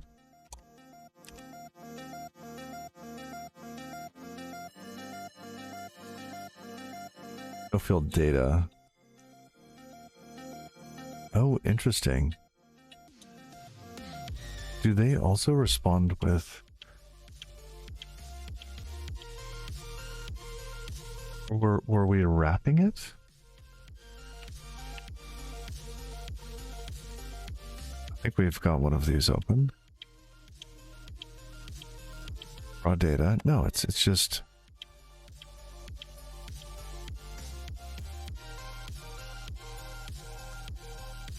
So our fetch function must have been doing that.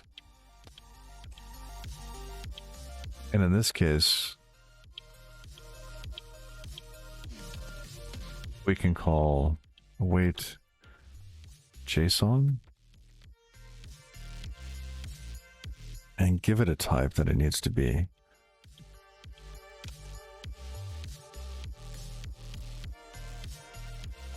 Does that take a type? It does, okay.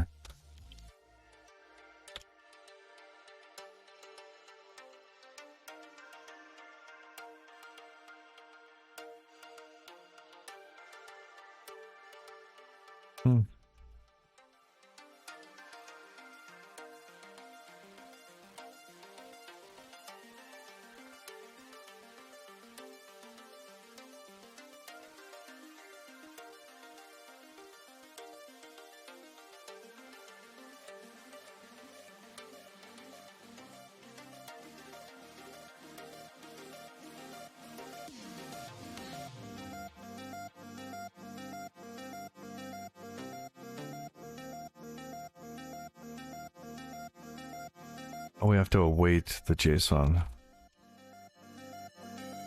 Okay.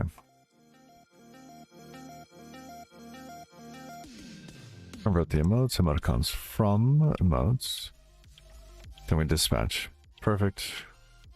Done. Okay. Another one. First, let's change this to using our task. On and handle.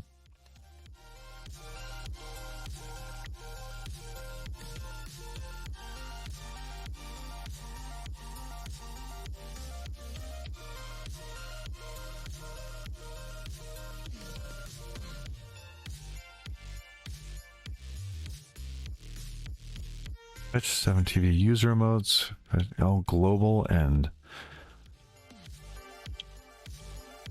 why is this separate?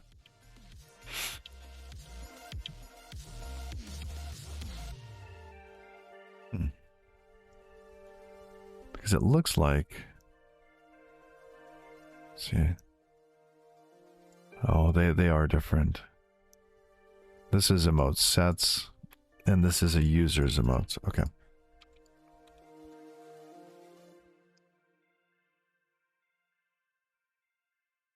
Oh, that's going away.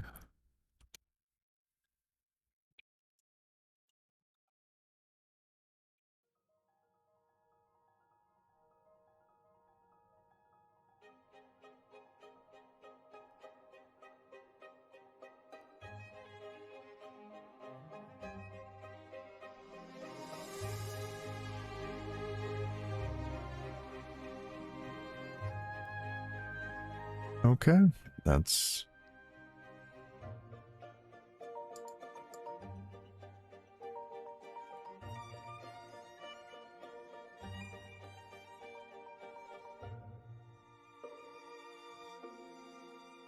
option.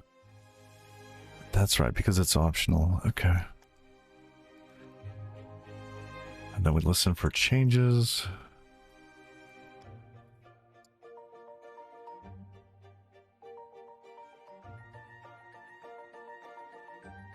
Oh yeah, this one was fun.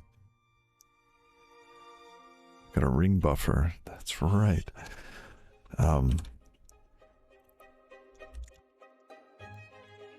Create task, spawn and handle.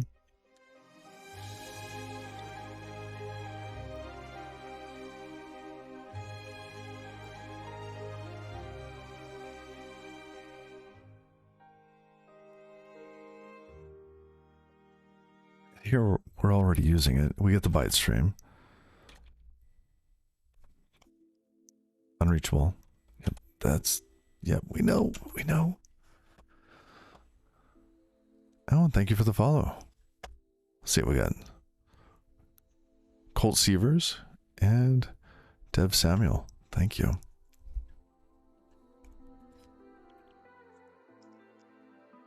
Okay.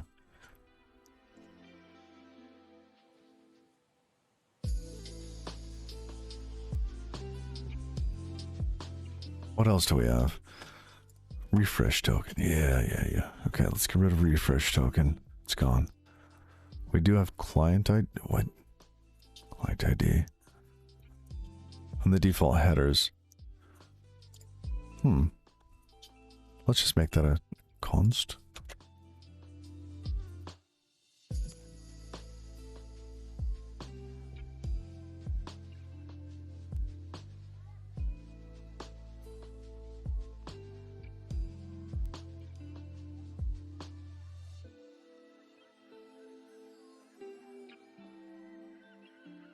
And do I need to store that?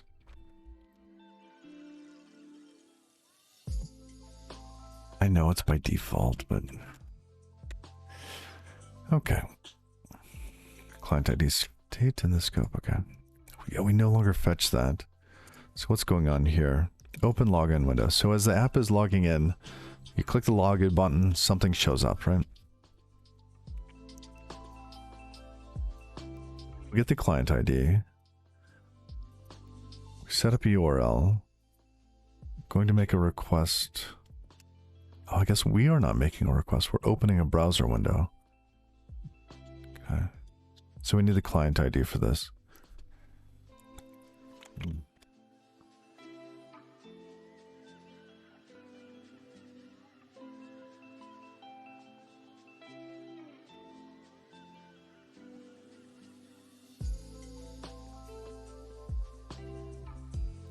Oh, wait. What are we doing? We want...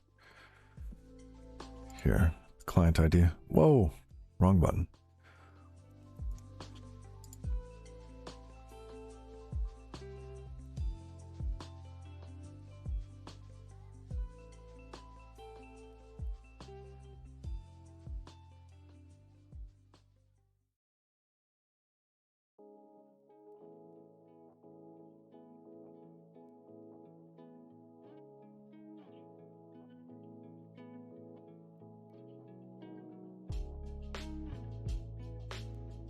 Okay, now we have the client ID. Access token info. What's going on here?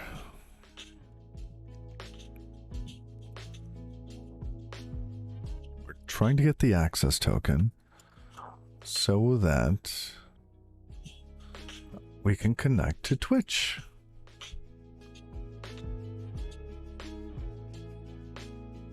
Huh. Okay.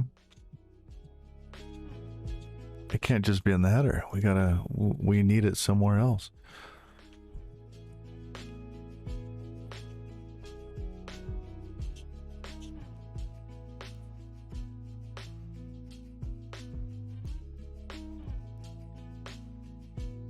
Back here.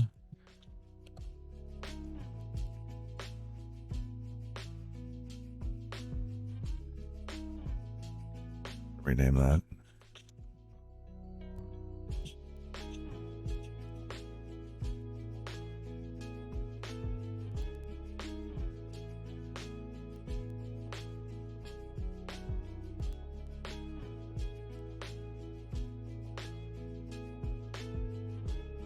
And we can have an accessor on here to get that.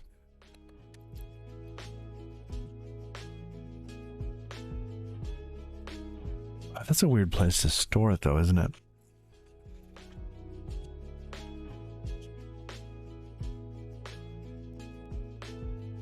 Although if we do find that we have to reconnect or something and it gets updated here, we only want it in one place.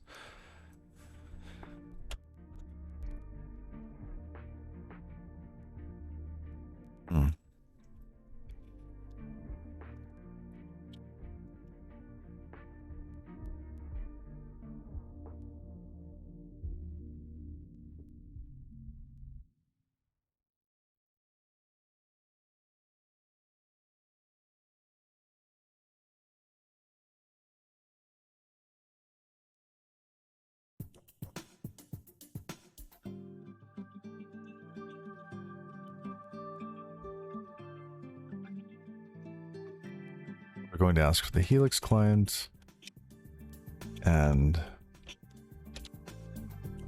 Access token off of that. Yeah. Okay.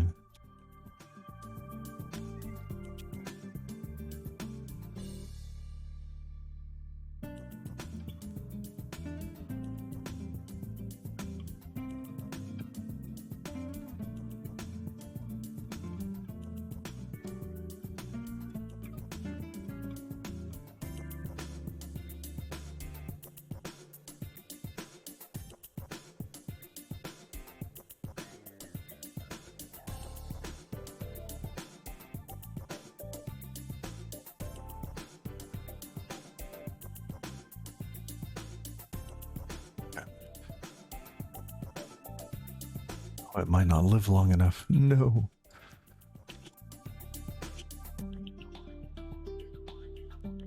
On and handle.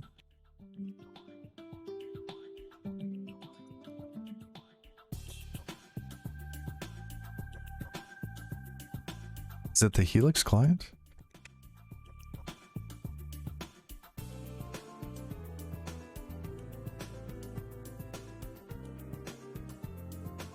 I'll move out of listen handle, captured variable, and function. Wait. What?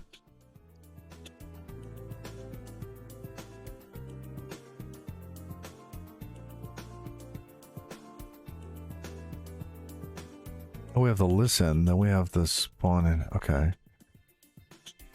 And the listen handle. But we're not doing anything with that in there. Right? Listen handle just moves through. Oh, but it's not listen once. Okay, yes. It's not listen once. Helix client.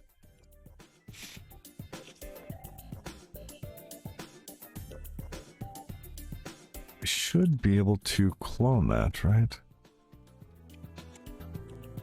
Yeah, it's an arc. Okay. So the Helix client's clonable, dot clone.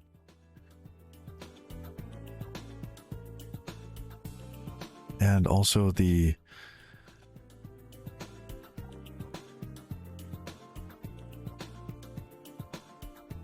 I thought that would do it. Because now for every time we handle this event, Helix, we create a new Helix client, it gets sent in there. Okay. One more time.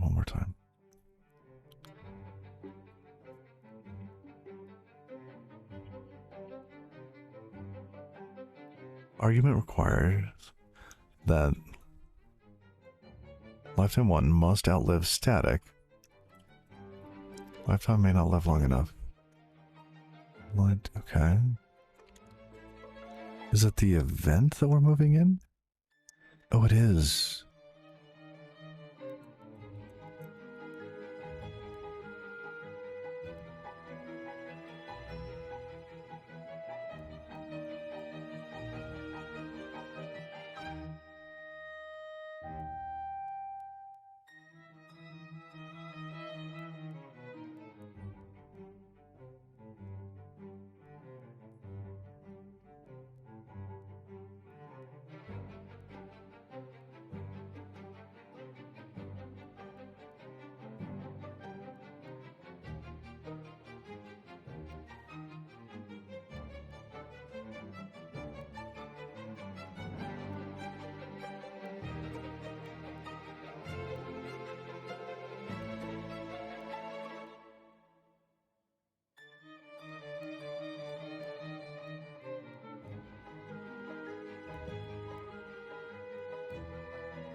Let a new one, pass it in.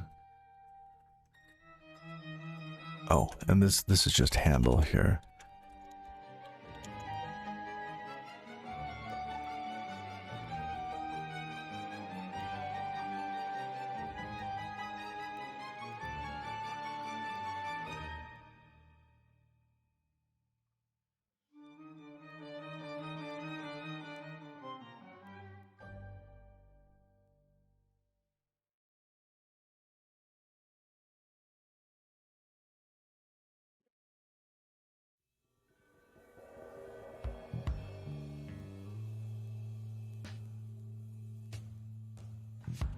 Here?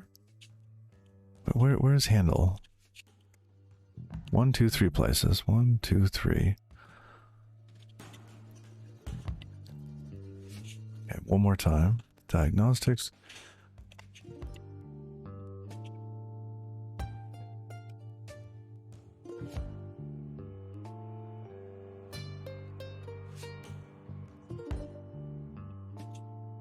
So when we call handle twitch emote set and pass a reference to the handle in.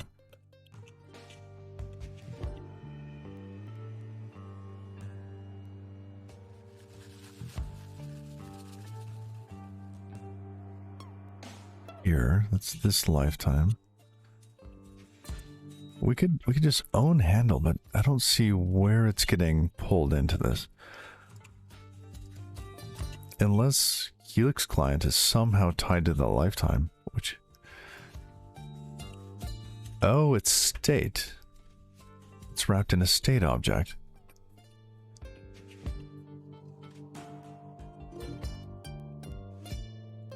Which has a lifetime associated with it. Okay. I did not see that before. I thought we were getting access to it. In which case, we could do a clone. Does that... No, it's still... Okay. What can we do with the...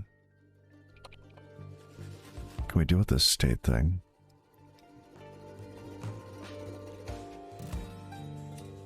It implements deref. Get.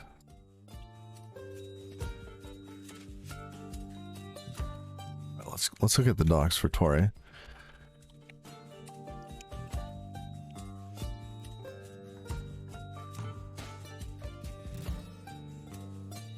Inner retrieves a borrow to the underlying value with lifetime R.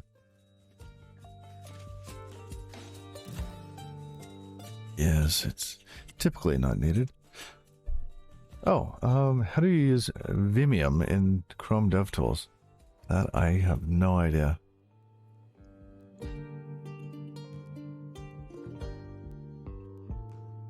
Okay, we can close that.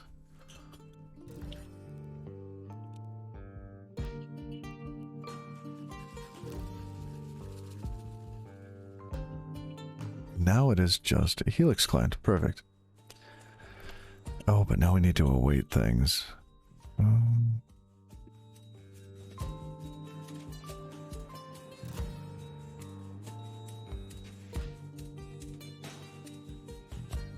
Which one? Spawn and handle.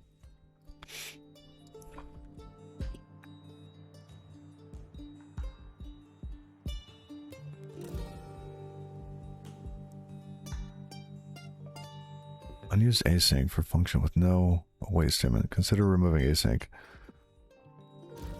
Huh. Touche. It's just returning a join handle. We're not awaiting the join. Guess we could, but we're not going to. Okay. Well, that's interesting. Why did we not have to do this before? Because we were getting the Helix client in other places.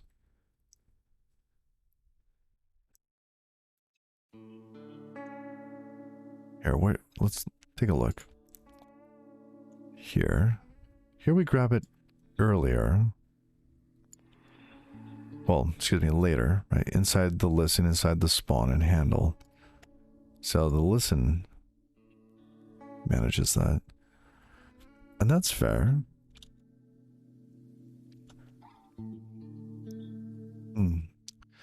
Do we want to use inner clone? Not particularly.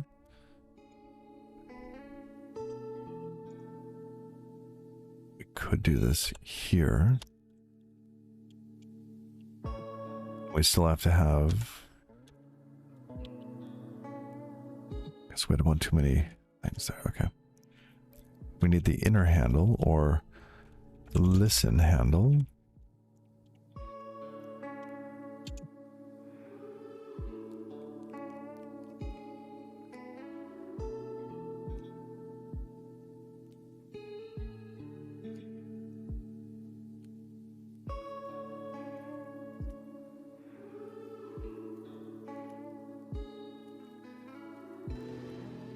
Handle escapes the function body here. It's on 214. 214.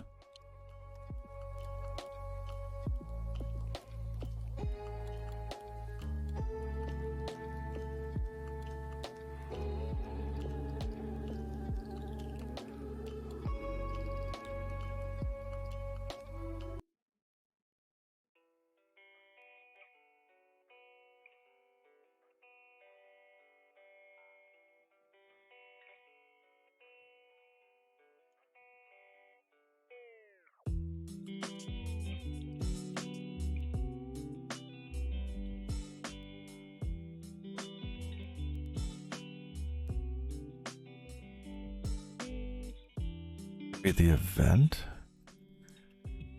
No. It's talking about the handle.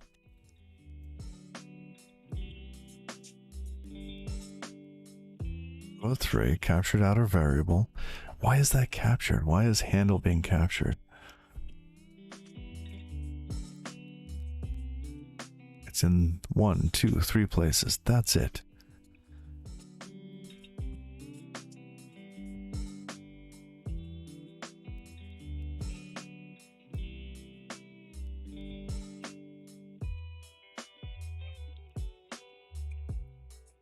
Doesn't it only move things that are referenced?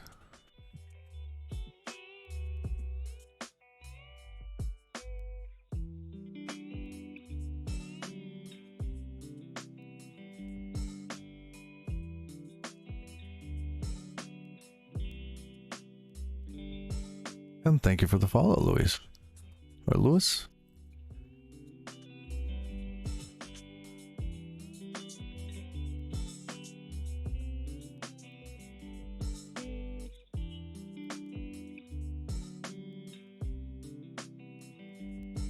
Okay, looking at this again. Captured here. Yep, captured there. Due to use in generator.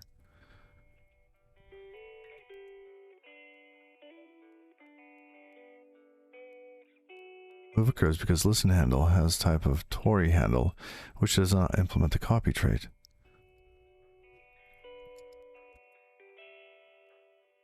Fascinating. Use in generator.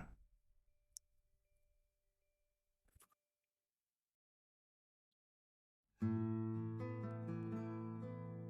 get that we could just remove the move. Oh, it's still there. On this one, it's still there.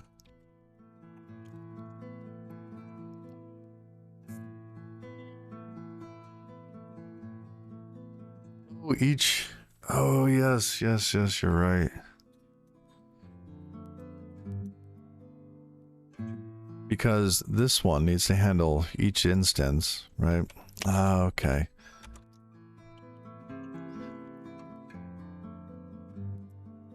But were we doing that here?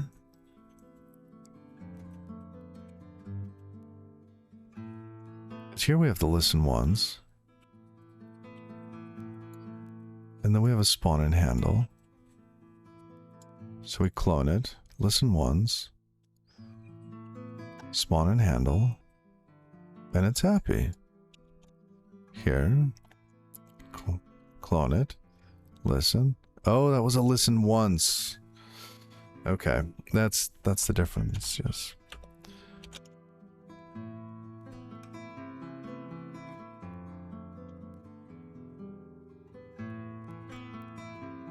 Right, okay.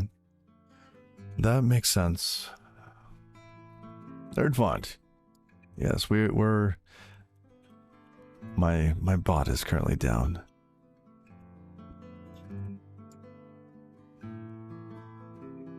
Thank you. So, the font we're using is a nerd font.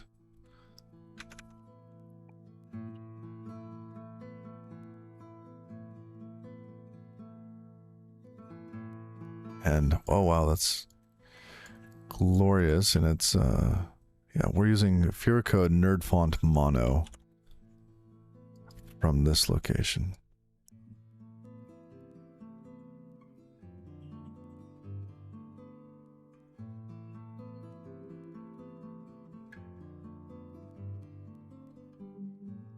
Okay. So that makes sense. We have to clone the handle, and then for each time we handle this event, this Twitch emote set event, we need to clone it again because we will spawn and move that handle into it. Okay. Oh, you're welcome. You're welcome.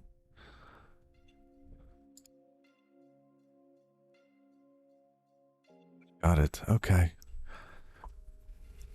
That took a little bit, but we got there.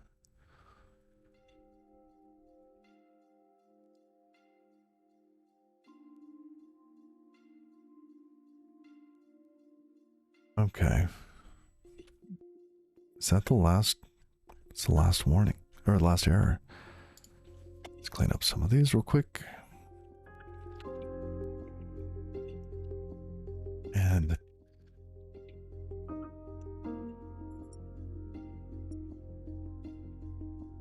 that's clean. No, okay.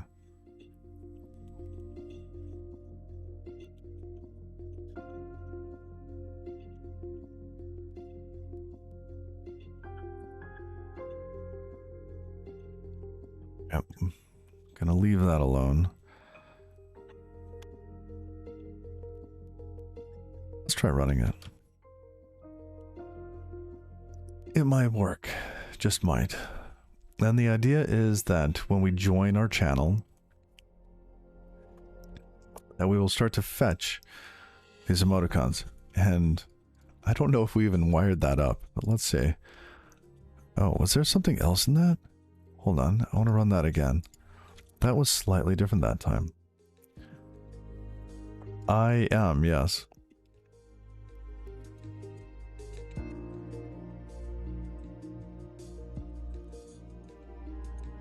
Okay. Oh, that's okay.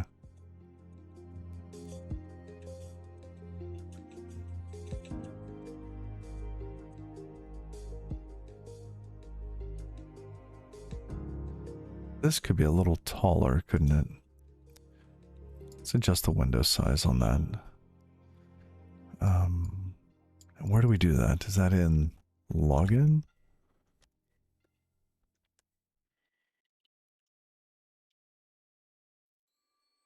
OAuth, maybe? Login. Here. Inner size. Oh, we need another, what, 100 pixels?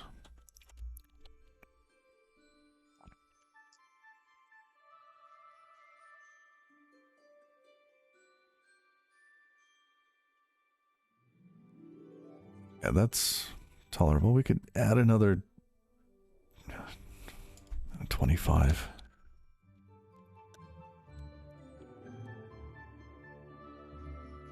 And then if somebody's fonts are different or whatever, it's going to be screwed up. But at least it'll look good here.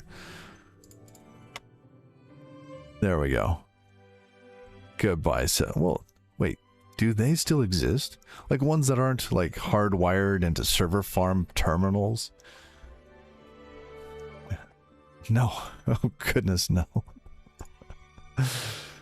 Okay, so we log in.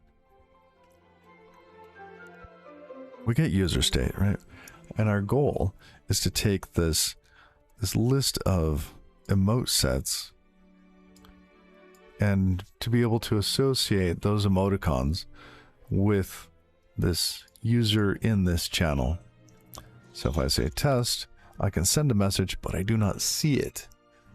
Right here. And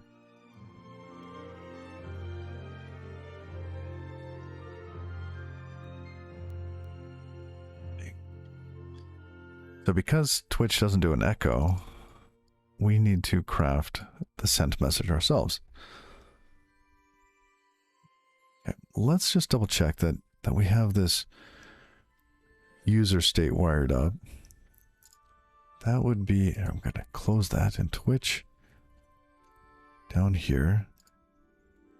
Yeah. Create events, dispatch. Why does this even return a result?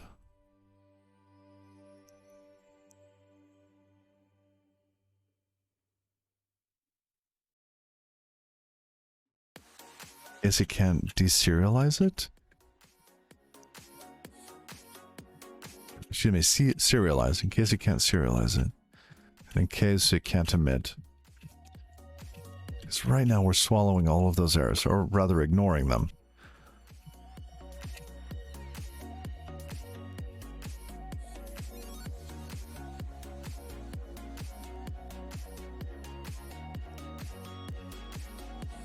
Let's clean that up, because I do not want to return anything anymore. We're just dispatching.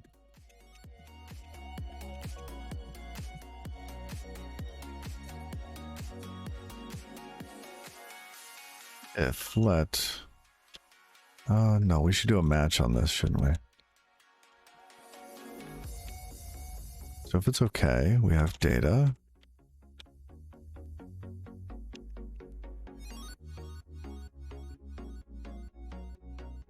It's an error. We will log the error.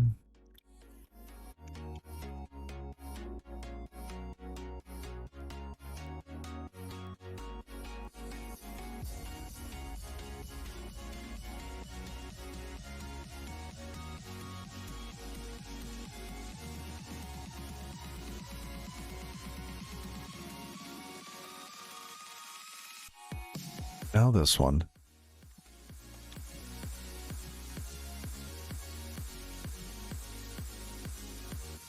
If let error.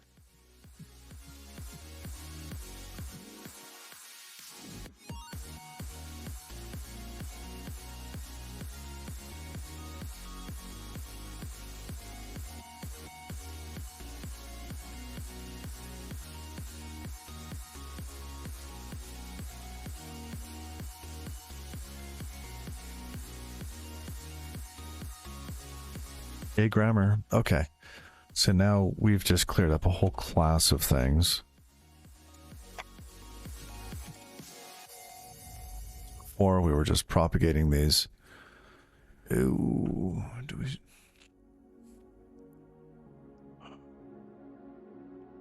Yeah, what happens if we can't dispatch? We'll get an error. Like what are we gonna do?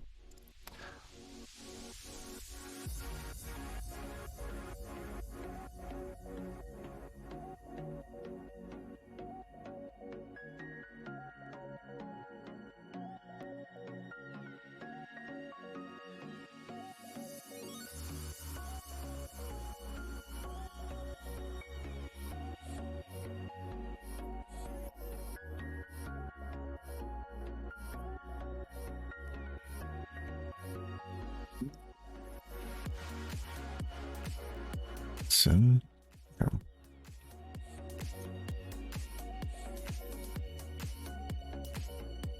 Save everything.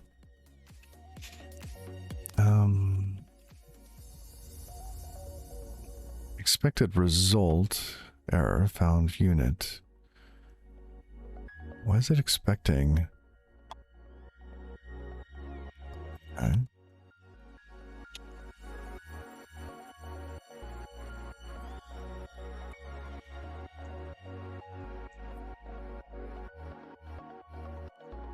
Oh, no, no, no, no, no, no.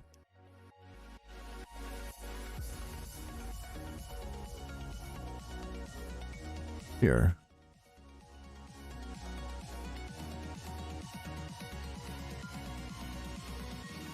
What in the world? No. It just... Hey, the good corn. How are you?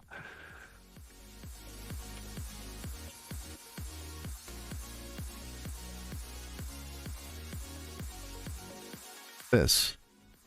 Where did that code go? I want that back, but I cannot undo. Oh, there it goes. Oh my goodness.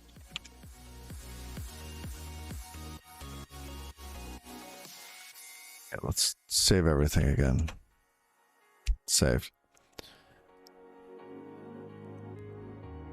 We have here unreachable code, fine. Yeah, result must be used. Okay, I'm trying to get out of the emotes code. there's a lot of stuff in this section right here that we just don't care about at the moment. Oh, this is never used. Let's see. Can we delete it? Users. Yes. Yes, good.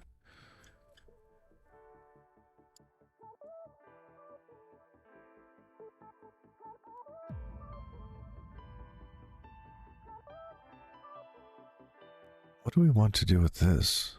What is this? This is parse. It's going to be parse message. So if we get the Twitch emote ID, do we care about it at that point? I thought we did when we're parsing it.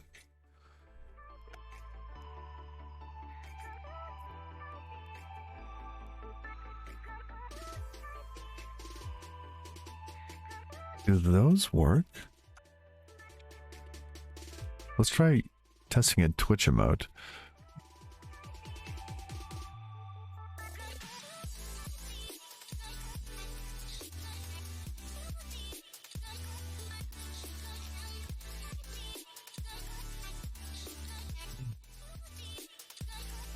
Just regular smiley. Okay, that works.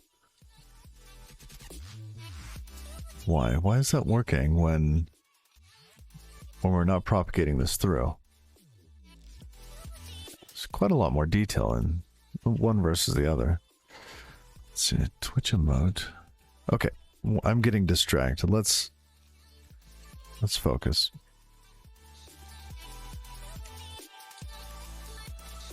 Close that. No need to build it. Okay. But what we were doing, we're following the leader, the leader, the leader. Here, the user state. We're following the user state. So when we get this Twitch emote set, dispatched, then we go into main. Main is listening for it here. So when we get that Twitch emote set, just where we were before. Oh, and thank you everyone for the follows. The good corn. Thiago, thank you. So we're supposed to make a request out, but we're not doing anything with the response. Okay, let's, I don't know, foobar equals that. Then let's dbg foobar, right? Let's just see that we're making the request.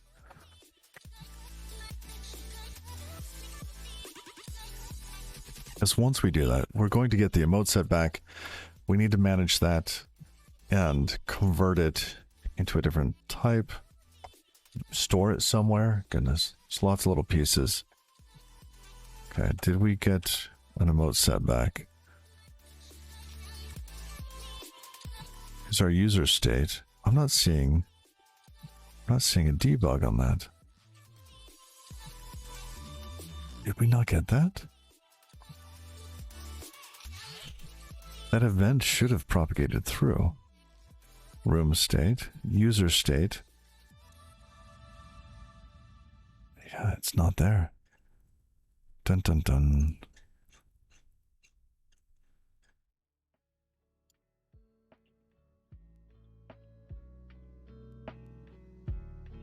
I'm also not seeing any errors. Let's...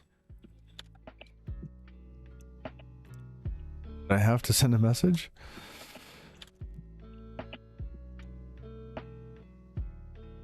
Let's log debug. Yeah, it's retrieving the set.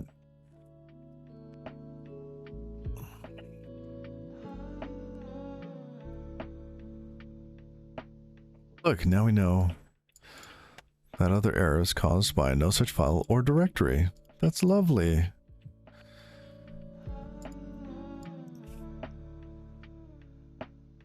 Look at that. Ooh, here we go. Error decoding response body. Invalid type map. Bum bum bum. I would still like the stack trace here. Like what file did this happen in? Okay, but because we kind of know where we are. We do know that this is caused by fetching emote sets. This is too sleepy. Next. A little less sleepy. Whoa, what happened there? Okay. So we got that. Somehow the window got stuck to my mouse.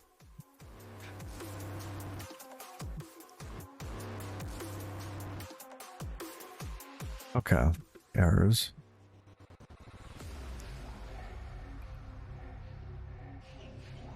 Fetch helix, okay. And what? Oh, because we're returning a unit. We're returning unit.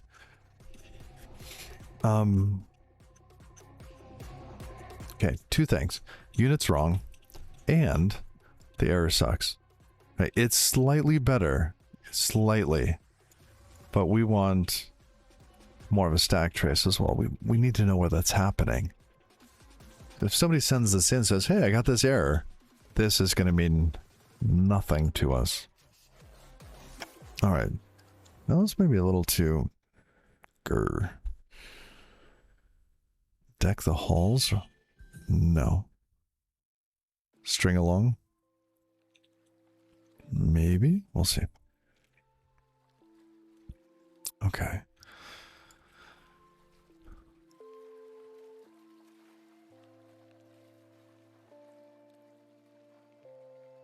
How do we improve our errors?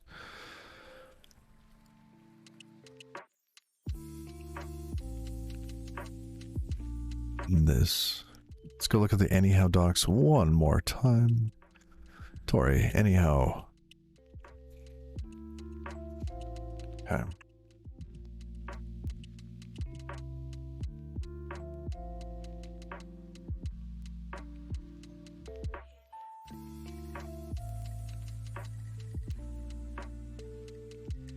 And if there is a backtrace available,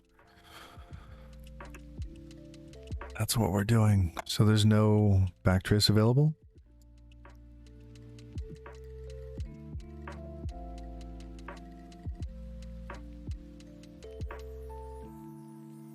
Oh.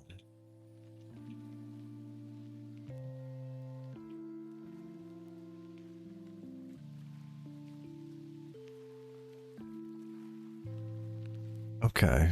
Well, that's not cool.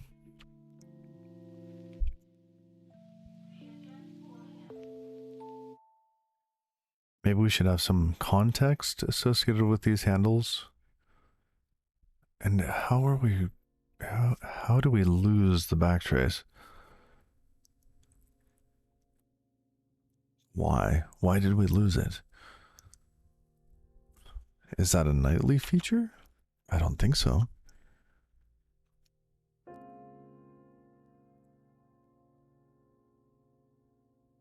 Backtrace. We default to standard, and okay, let's add backtrace.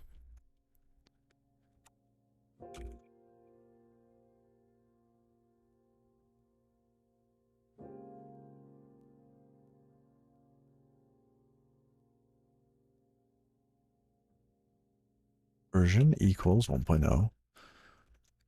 Features equals backtrace. Ooh. Okay.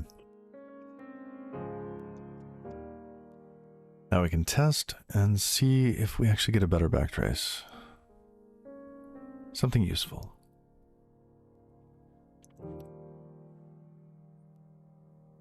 We'll log in. Oh, no such... not quite. Let's log in. No. Huh. I was hoping.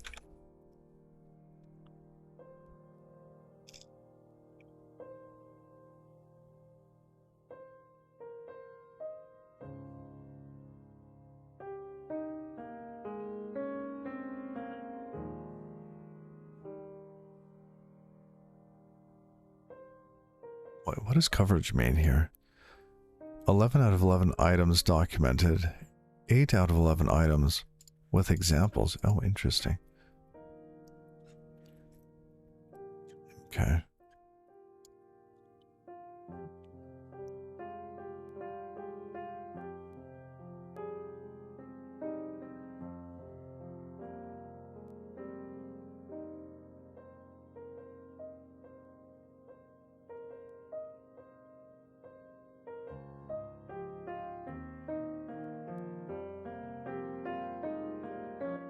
Backtrace capture function might not actually capture a backtrace by default. Its behavior is governed by 2 environment variables. Rust lib backtrace. Okay. Rust backtrace. Okay. It's disabled if neither of these are set. Okay. Can be expensive, yes. Okay.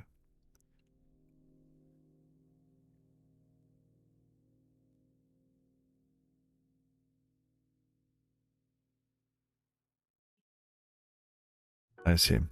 So we might want to simply have context.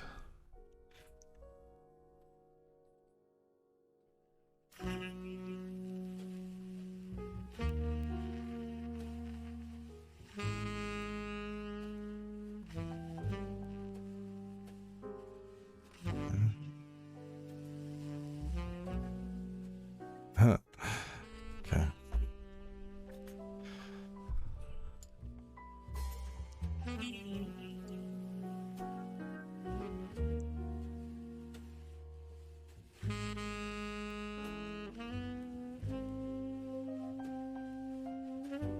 We'll have that there, but if it's not used, like if the data is not available, we won't see it.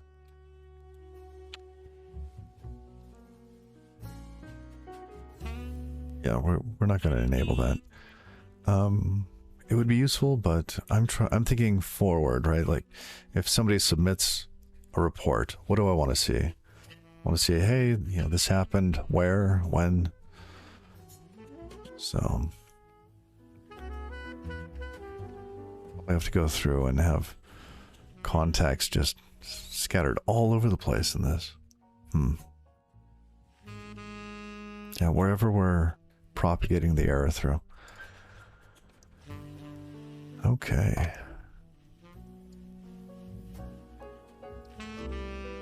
I have to go in a couple minutes, but let's see. We were here, and we know that this type here is wrong. But what is the correct type? We could say it's a vector of strings, but that's probably not right. Let's look at the documentation.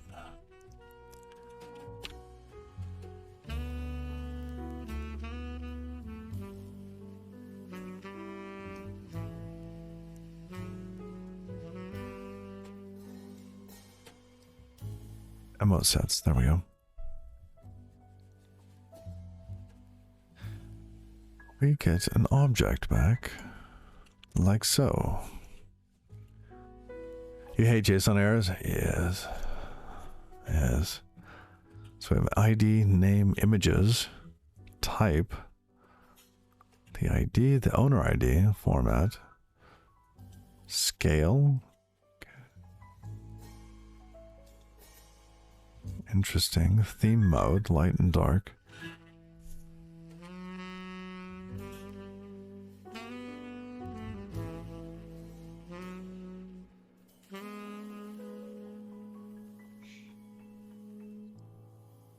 So we will need to know the name. So when we type that in, we'll be able to convert that into its emoticon. Okay.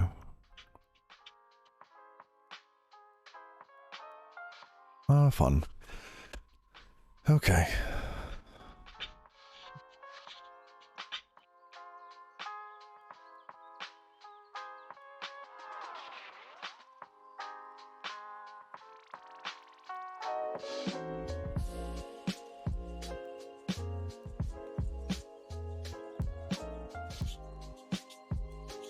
Going to be an array of these.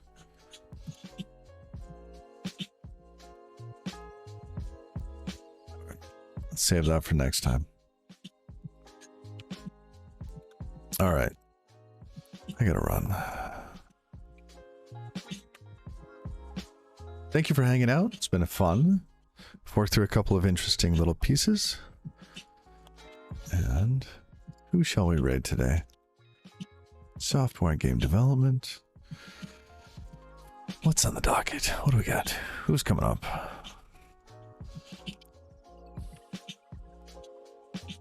Benchmarking. Loads of Rust programming. Advent of code. Evolutionary computation. Web dev with you. What's going on here?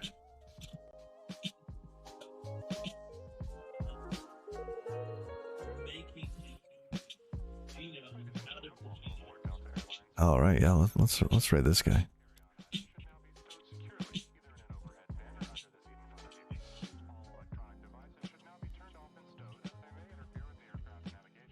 Nick McPhee.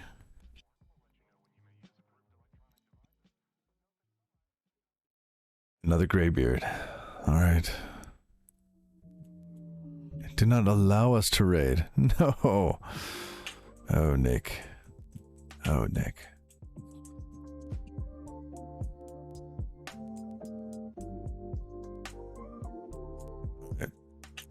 Well, there's his link somewhere, right in the shout out. I did a little shout out.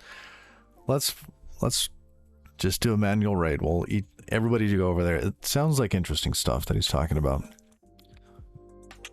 So, till next time, y'all. Bye-bye.